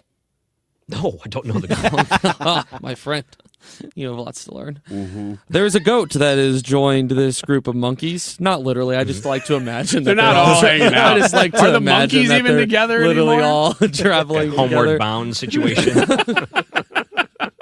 There's going to be a Netflix documentary about this in 10 years. I just know it. No, so the monkeys are still on the loose. And ironically, it seems like with each passing day that these monkeys are gone, less information is known about the situation. I'm telling you, they're dying. AI is getting so out of hand with people posting stuff about these monkeys that people are starting to wonder if all of it was AI. No. People are how many monkeys No, there are were there? official reports though. Official reports. I'm just saying people are confused. Nobody's ever been duped No one by knows AI. how many monkeys there really are. 4. No, see people don't even know that for sure. Brad asked this question yesterday, or was it the day before? You, Brad? Yes. Why'd you report And then everybody mocked me. Why is he like, talking about himself? But Channel 5 said, Channel 4 said. I'm just saying. Are we sure I know that you they're were real? just saying, but it had to start with something. I don't think Channel 5 is going to go, oh, there's an AI picture of a monkey in front of the arch. They That wouldn't must if be they real. knew it was AI. Yeah, I know, but You know, the videos I saw, the monkeys in bikinis, it was a dead giveaway. This was AI. now those are AI. We think. You mentioned yesterday that they had stopped the official search for that. You had mentioned that you had seen That's that what I'd somewhere. heard. I can confirm those reports are true. They've stopped the search. They have stopped the search. So now they're basically just saying, if you see anything, call animal control. You don't think we should put more manpower and money into this? 'Cause I do. I think we should put all the manpower and all the money into this. What I need Rams to do, Fund? Right here. Yep, right into this. What I need to know is if somebody picks off one of these monkeys. What do you mean picks off? I think you know what I mean. Are you talking about shooting them? Yes. Why would you do that? Because it's a wild monkey and it's bad for you. Haven't you seen Outbreak? I don't think that has to happen. It doesn't have to, especially not if you shoot it. Can But I if just somebody say- does that, is that illegal? Yeah, go ahead, Ryan. Knowing where it's at, would you know if they were intentionally aiming for the monkey? It could have just been collateral. Could have been drive-by. Yeah, just pass by. Catch it in Just stray. background. Oh, yeah. No, I wasn't aiming for the monkey. Well, it I just mean, happened. you know, that certainly could happen. So, you know, Possibility. someone that has been on this case, and I have appreciated their independent journalism that they are doing over this, has been Cardinals reporter Jim Hayes. Jim Excellent. Hayes I has didn't know taken that. great interest in Excellence. this. Okay. And he has been looking into this a lot, trying to figure it out. Now, here's the thing about Jim Hayes. Sometimes it's very hard to tell if what he is sharing is real or satire. In fact, you know, his whole life, you could argue, is the B or not the B. He shared this yesterday on X. He said, breaking news. I have solved the STL Monkey Watch, that was a hashtag, case. According to a reliable source close to the situation, That sounds fake. it was just one monkey, a pet which had escaped and was found the very next day. Case closed. You're welcome. No way. Oh, nothing to see here, huh? That's what he said. But the way he framed it sounded fake, but then the report sounds real. Why can't you name your source? The cat. I happened to comment a GIF that said I refuse to believe that because I it saw has that. to be more than that. He told me I was wrong. So Well, that settles it. actually he said I was wrong again. So I don't know what he's implying I was wrong on in the first place. But there is a chance that this monkey is back in its home and is just chilling, hanging out. So you're saying you think Man. the monkey survived all this? I'm And not- If it was just one, Listen. that the owner captured it and it's back at home. I am just providing the facts that I know about the situation, okay? Some of them aren't even facts. Some of them Most are of what you've just random reported is reporting. all hearsay. I am bringing all of the information that may or may not be true for you, the listener, to decide what you believe is the case. You know who we You know need what on we this need? show. Go ahead. Go ahead. Well, I was going to say, I really miss Kevin Killeen because he would have had He'd have been all a over this. fire, whole nother story on this. But we've had the rally cat, we've had the rally squirrel. We need the rally monkey, honestly, to really cement this into St. Louis folklore. Yeah. Yeah. I Get it say on the we just field. parade every animal that we can find throughout Busch Stadium and just Yes. see, you know what? Why don't we just let them all which one is go, it? see which one survives? That's the mascot. How about this? You know how And Fred Bird's out there too. every opening day we have the Clydesdales, and they do their walk around the track. I like the where this is going. Dalmatian. The Dalmatian always sits next to the. He's playing the music for some man. reason. Take your time. Right? I don't even hear it. He always sits next to the man, that are on the Clydesdales. Yeah. Little thing. What if joining the Dalmatian were the goat and the four monkeys? And every other animal. And Fred Bird. And we had them all the fight. opposing And team's Fred Bird was mascot. there too. Okay, Noah. the Annie Fry Show, 97.1 FM Talk.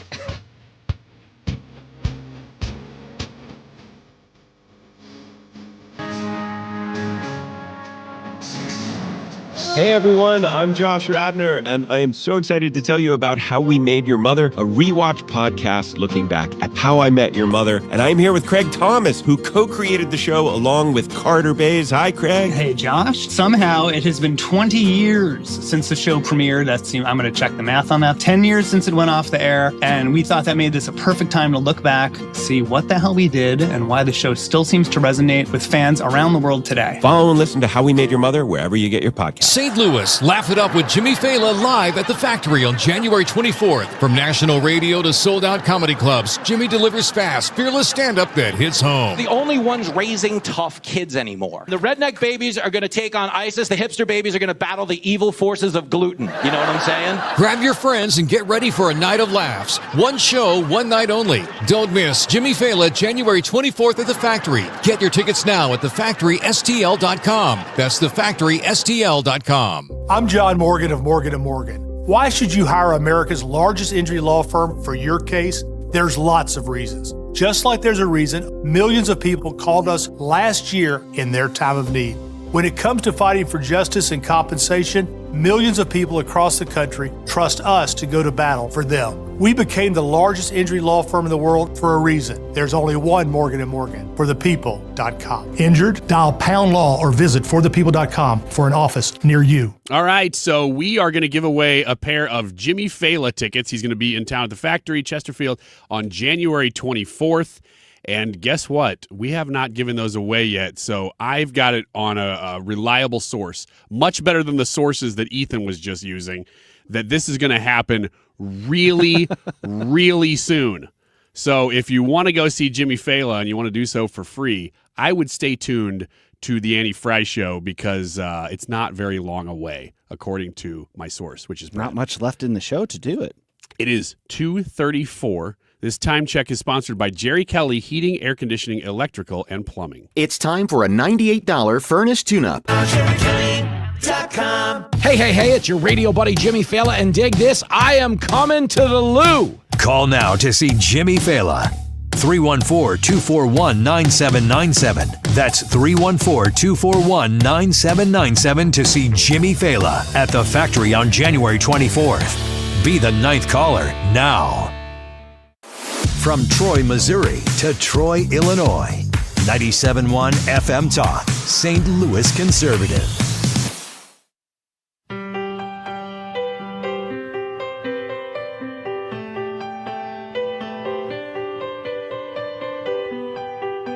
So Ryan Wiggins said, I have it on good authority that we're going to give away tickets. And then 20 seconds later, we gave away the tickets. I don't know how to tease it any better than that.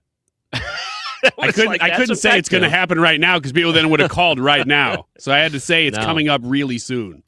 That's going to be an awesome show. Man, what a fun show. Are you guys going to be going? Yeah, I'm going. Yeah. I'm going with my mom. You have a hot date. Yeah, it's going to be fun. With Me and my mom are going. Maybe my dad if he feels inspired. But yeah, we're going to go. You have the ability to do maybe the funniest thing ever. Get Ethan in that moose outfit to go take him to Jimmy Fallon. Yeah, well, Wouldn't first that be we great? got to make sure that Jimmy is okay with Ethan picking him up for the airport, and then second we have to find In a moose costume. outfit. Yeah, some sort of. Well, costume. you want to talk about making things memorable. If you want to give him a story he won't forget and will tell everyone else, you won't believe what happened in St. Louis. That's how you do it. Yeah, and he can't Please. acknowledge it. He has to be like, "What are you talking about?" Hey, this is just how I dress. I identify as a moose. What are you going to do? He would change his entire set for that night just based on that. Oh, yeah. Would that be awesome? It's good material. I wonder if he'll bring up the random monkey sightings and things too. I would work that in if I was doing stand-up and traveling into St. Louis. I have no idea because most stand-up comedians, they have a set and it moves around, depending on where you're at, and they change it for the night. But Jimmy Fallon is so fast that he comes up with stuff so quick that he could do probably a half an hour on just driving through St. Louis. We're actually going to have him on Tuesday. Oh, are we good? Yeah, he's going to be on the show on Tuesday. Awesome. I saw this as kind of a working headline that President Trump unveiled today a framework for healthcare aimed at lowering drug prices and insurance premiums. That's a pretty big ask because we've had issues when it comes to medical cost rising over and over and over again. In the past, we've had people like Bernie Sanders and even some Republicans like Josh Hawley work across the aisle to try to, tackle some of these different issues. A lot of it, the cost of medications and what we saw with like insulin, for example. Why in the world are they paying for it for pennies on the dollar in Canada and we're paying for it? You add in 2 zeros at the end of it. It doesn't make sense. And all these other countries are benefiting off of our research, and we're subsidizing the rest of the world's lower medical costs by paying more here. And that doesn't make sense. And I think that's something Donald Trump tried to tackle in his first term. Hadn't quite made it there, but there was still a lot of interest into it. Lowering drug prices is a big one, and some of it has to do with starting at the drug manufacturers. I think you can put that pressure down and say, if you don't do it under your own will, I'm going to make you do it. So it makes them better to say, okay, we're going to come up with their own plan to self-regulate in that sense, kind of like they do in other countries. But the other side of it is insurance premiums. That's going to be a tough pill. Like, how do you get insurance premiums down without subsidizing it with government tax dollars? It's a good question. I think this is the reason why Republicans have struggled so much to come up with a really cohesive plan that everybody could get behind, because it has to be private sector driven. You can't just prop it up with more government money because that's what they're already doing, and that doesn't work. So what's the solution? I don't know. I mean, they've come out with mild changes to things that they've actually already passed. I don't know if they've actually passed the Senate yet, but they are working on it. But it's hard to unravel that ball of twine once it's got its tendrils around everything in this healthcare system.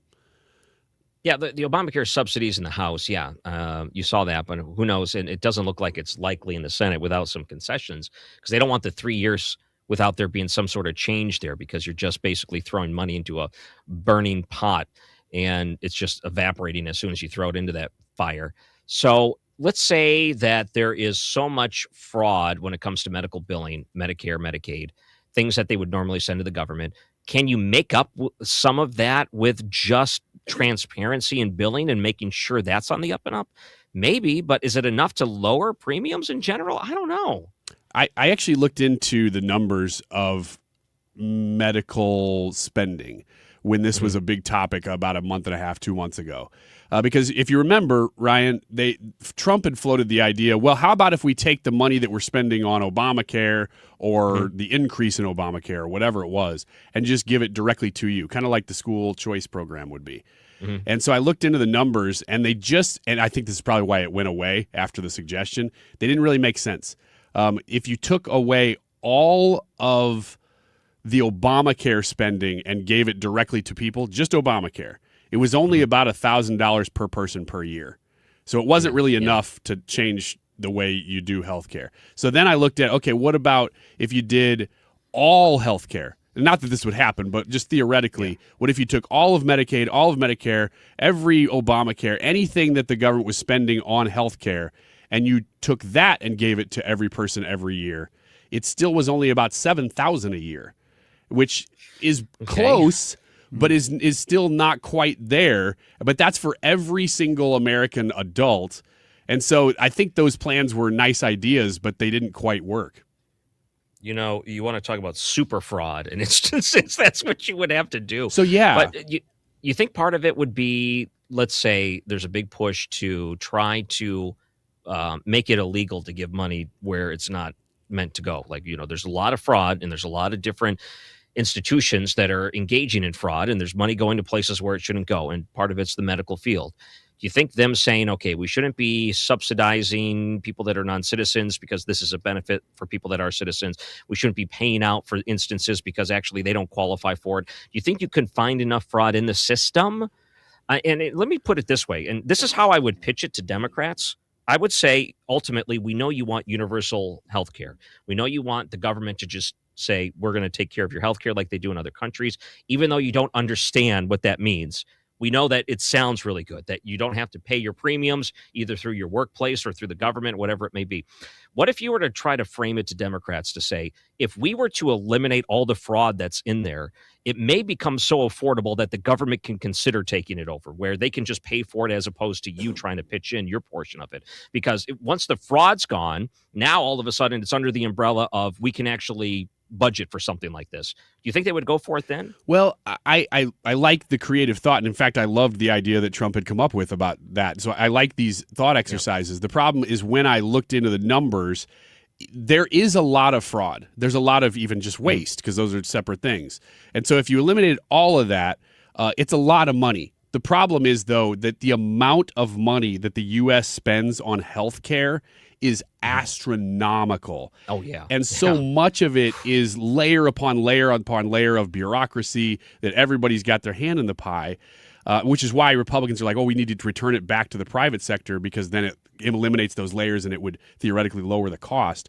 But the amount, there is a lot of fraud, but just from the numbers that I crunched, like I said a couple months ago, I don't think there's enough, even if you got rid of all the waste, that it would actually change the way the law would work because it's so high. Yeah. Best case scenario. I mean, let's look at other countries, and we can take Canada. You're still paying for probably your vision and dental out of pocket. If you have some sort of medical problem, you're going to be waiting a long time before you are able to see a doctor. If you have a procedure that's needed, you're going to be, year or two out in some cases. It's very poorly executed when the government pays for it. So they say, well, at least I don't have to pay for it.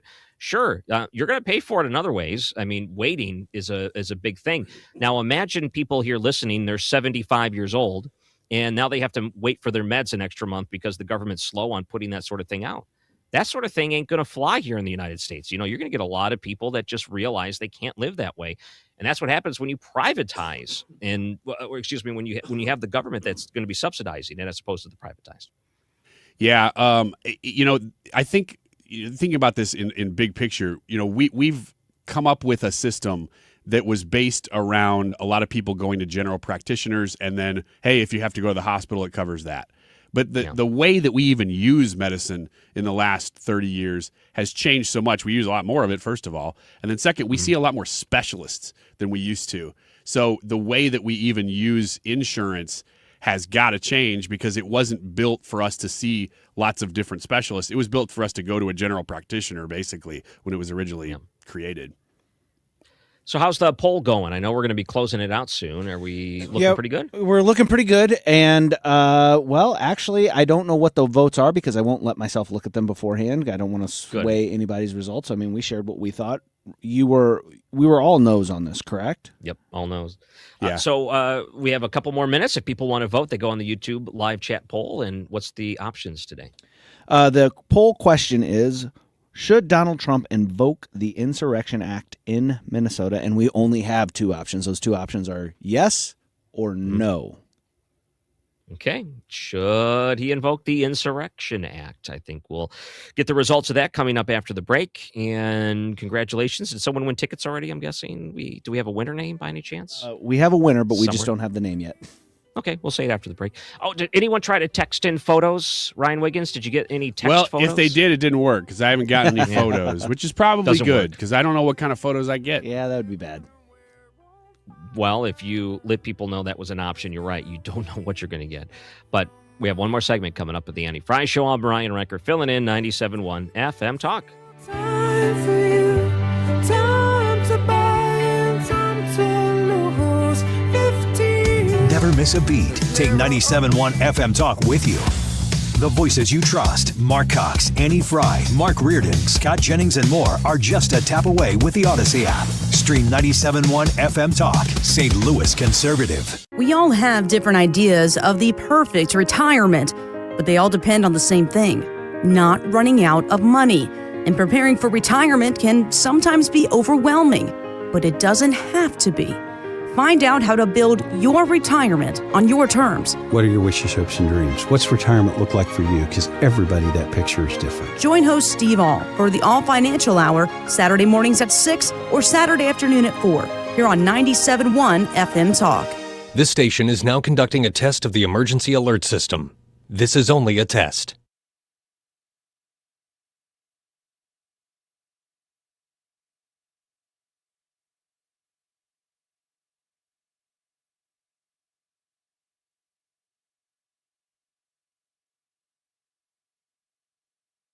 To have a roof over your head, a nice roof over your head, is very important. That's Rick talking about his experience with Rhino Shield ceramic coating. We got Rhino Shield 18 years ago, and they were very cooperative on getting us the right paint. They were in and out and done in no time. Once it was finished, looked great. We were very happy with it. The main reason Rick called Rhino Shield is because it's backed by a 25-year transferable warranty. We've watched a lot of people get their house painted 3 or 4 times, and we haven't had to do any of it. I don't know about you guys, but I don't want to have to paint it every 5-7 years. Take a tip from Rick and put down the paintbrush and call Rhino Shield for your free evaluation. 877-25-RHINO. 877-25-RHINO. Or visit 877-25rhino.com. We got Rhino Shield 18 years ago. Financially makes sense, especially if it's going to last like this did. Still looks great. Call now. 877-25-RHINO or 877-25rhino.com. Don't paint, don't Rhino, go Rhino Shield. Never paint your house again. Rhino Shield.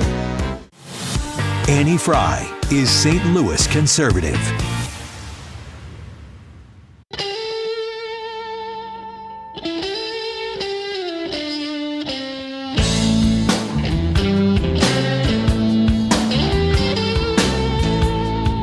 Welcome back. I'm Ryan Recker filling in. So who's going to go see Jimmy? Who won those tickets? Do we have a name? I have not gotten the name yet. That's okay. Maybe Ethan's out there. He can run it in or something. But he's typing it in, but we just don't know it. Oh, got it. So you got a couple more minutes to vote in the YouTube live chat poll. Looking forward to getting those results here in the next couple of minutes. Not too late for you to vote if you're on there now. That would be fun for you to do it. I want to run something by you real quick because here in Michigan, where I live now, is a pretty big snowstorm that hit yesterday. And this morning, I had to go out and I had to shovel the snow. And my wife said, I have it harder than you because I'm here watching the kids all day because they called classes off and all you had to do was just shovel the snow for an hour and then go to work. So who has it harder? Do you think, would you side with my wife? Is it harder to stay home with the kids and watch them on a day off, or is it harder to shovel and work the rest of the day? Depends on what you're trying to get done. If you are trying to get a lot of things done, it is harder to stay home with the kids. If you are wanting to chill out, I don't know, because you kind of can chill out to go too. A day like this. Yeah, I don't know. Which one would you rather do? I'd rather work. I kind of do too. I mean, when my kids were younger, they were just crazier. Now that they're getting a little older, I don't mind it as much. I mean, they're still crazy, but they're still 11, and 9. But the point is, she tells me that my free time is at work away from the kids. She says, that's all the free time I need. Okay. That's the mindset I go home to every night. My free time's over. Now I have to work. That's what I got to look forward to tonight, just so you know. I don't know about that. Your wife's not like that? Well, no, because my wife is a teacher, and so she's with my kids all day. So it's a little bit different scenario because she's, already with our kids and many other kids. So I do feel like I should give her a little bit of a break when she gets home, and I try to do that. But we have so many things going on after school every day that sometimes we don't stop until we go to bed. So I'm sure you're Brad's familiar. a dink, so he doesn't have to worry about any of this. Yeah, well, you guys got me confused because, I always hear how great kids are, and then I hear things like, oh, well, I have to stay home with the kids. Have to. Don't you like your kids? I like them a lot. Yeah. In doses. Yeah, in doses. They could be fun. They could also be maniacs. I work with a youth group, so I get you. I get what you're saying. It's like I love you, but I don't really like you right now. Let me read this real quick because they did a study about single people and married people, and this was from the University of Zurich in Switzerland. And this is what they found. They took 16-year-olds, and then they followed them up into the age of 29, and they found that there's surprising risk factors of being single long-term. Those risk factors are higher educated, lower well-being, and they don't mind living at home with their parents. Those are the 3 risk factors for a long time. Singleness, I guess. Singledom. Okay. So I remember when I was younger, there wasn't anything I wanted more than to live on my own and not have to live in my parents' basement. Why do kids not have that same feel anymore? I don't understand that. I don't know. I didn't have that feeling. I didn't really care about moving out. You stayed at home as long as you could? Well, I moved out for college, And then I got a job after college, and I was working, just kind of some junk jobs for about a year before I finally got a TV job. And during that time, I thought, well, it would be stupid for me to move out right now because I can't afford it. So I stayed at home until I could afford buying a house, and then I did. So I really never rented outside of college. I was kind of in that same boat, except I didn't even think it made sense for me to go away to college if I could go to college here and not have to pay for room and board and stuff like that and keep those costs. It was all a cost assessment for me. I didn't move. Me too. I didn't move out of my parents' house until my wife and I got married, and then we moved into a place. But I mean, I was 24, so it's not like I was like super old or anything like that. But I wasn't doing anything. Like, it's not like I was just sitting there sopping up whatever, sitting in the basement. I was working. I went to school. I did all of those things. I was just trying to save some money so that I could start off on the right foot. And you've been married for 35 years now. Is that correct? Not quite that many years, no. There's another story. It's an investigation by the NCAA. They've been shaving points in college basketball games. There's about 26 adults involved in that, men involved in college basketball, some who are still playing, who tried to fix games as recently as last season. So, yes, that's bad. But what do you think was going to happen when we started legalizing gambling and made it so accessible that any single person on this planet could do it from their cell phone? And they took the stigma away from it, and they advertise for it nonstop. And they put the advertisements on your phone, in your television, on your radio. They put it, when you're sitting up there, they used to show the little bucket of popcorn dancing, and, let's go. When you're at the movie theater now, they give you advertisements of Kevin Hart telling you the joys of putting all your money in a slot machine virtually. So what did they think was going to happen with these young people when you advertise nonstop and they get gambling addictions? This was a foregone conclusion. That's true. I was actually going to debate you, but then you made a really good point, and it is that you can just do it from your cell phone now. Because I was going to say, well, you could always gamble and, Pete Rose, and bring up the fact that this has always been a thing. But it is so much easier now, and there's nobody else involved. That's the thing. Is it used to have, you had to have a bookie, or you had to show up somewhere to do something, so there's kind of a trail. Now you could log into some random site, and nobody would even know it was you, and you could bet on your game, and nobody would know it. Like we saw in some of these different colleges, I mean, if someone was like out and they haven't released it to the public yet, they had even coaches and things going and putting big sums of money down on this. Man, I mean, it would be very, I'm not saying I would ever do it because that's very immoral and illegal, but it would be very Congress enticing. does it. I mean, basically with the insider trading stuff. But it would be so tempting to be like, well, I know this team. I know about what we can do. I know that I'll be in for the whole fourth quarter or something like that. And say, you know what I'm going to do is just sort of see how the game's going. And at the end of it, I'll miss X amount of shots and make sure we don't cover that spread. And I'll make a boatload of money. Yeah. I know we got about a minute and a half. Do we have the poll results? I'm curious how that I do have the poll results. All right. So we have got over 200 votes in already, and this one isn't even close. This is what we would call in the industry a blowout. It looks like only in the industry. Though. Only in the industry. I mean, you guys might call it a landslide in some other industries, but our industry will call it Fleetwood Mac would call it that. Yeah. Anyway, there are 24% of the people said no, and then 76% of the people said yes, that this is something that Donald Trump should do. Get them in there and take it over. That's what they're saying. Yes, they're really in support of that. Well, I can tell you this. I'm not. I would have voted no. I would have been along the no, and as I mentioned before, the reasons. But I can tell you if it does happen, it'll probably help the people there, honestly. It probably would help them, but I don't think they should do it. And it's very easy. If you really want the easiest way to do it, if you're one of the people in leadership, the governor, the mayor, whatever it is, just say, you know what? We got to simmer down now. That's all you got to do. And Donald Trump won't bring the troops in. You'll be fine, but they won't do that. They want to ratchet it up. Got to say, boys, it was fun working with you today on the Manny Fry Show. It's always a pleasure. You too, Ryan. Thanks, Ryan. Appreciate Mark Reardon coming up on 97.1 FM Talk. Gonna lose control tonight. What do you want from me? I'm not America's sweet. Time now for today's Spotlight on Money, sponsored by Ethos. If you devote a lifetime to saving money, you shouldn't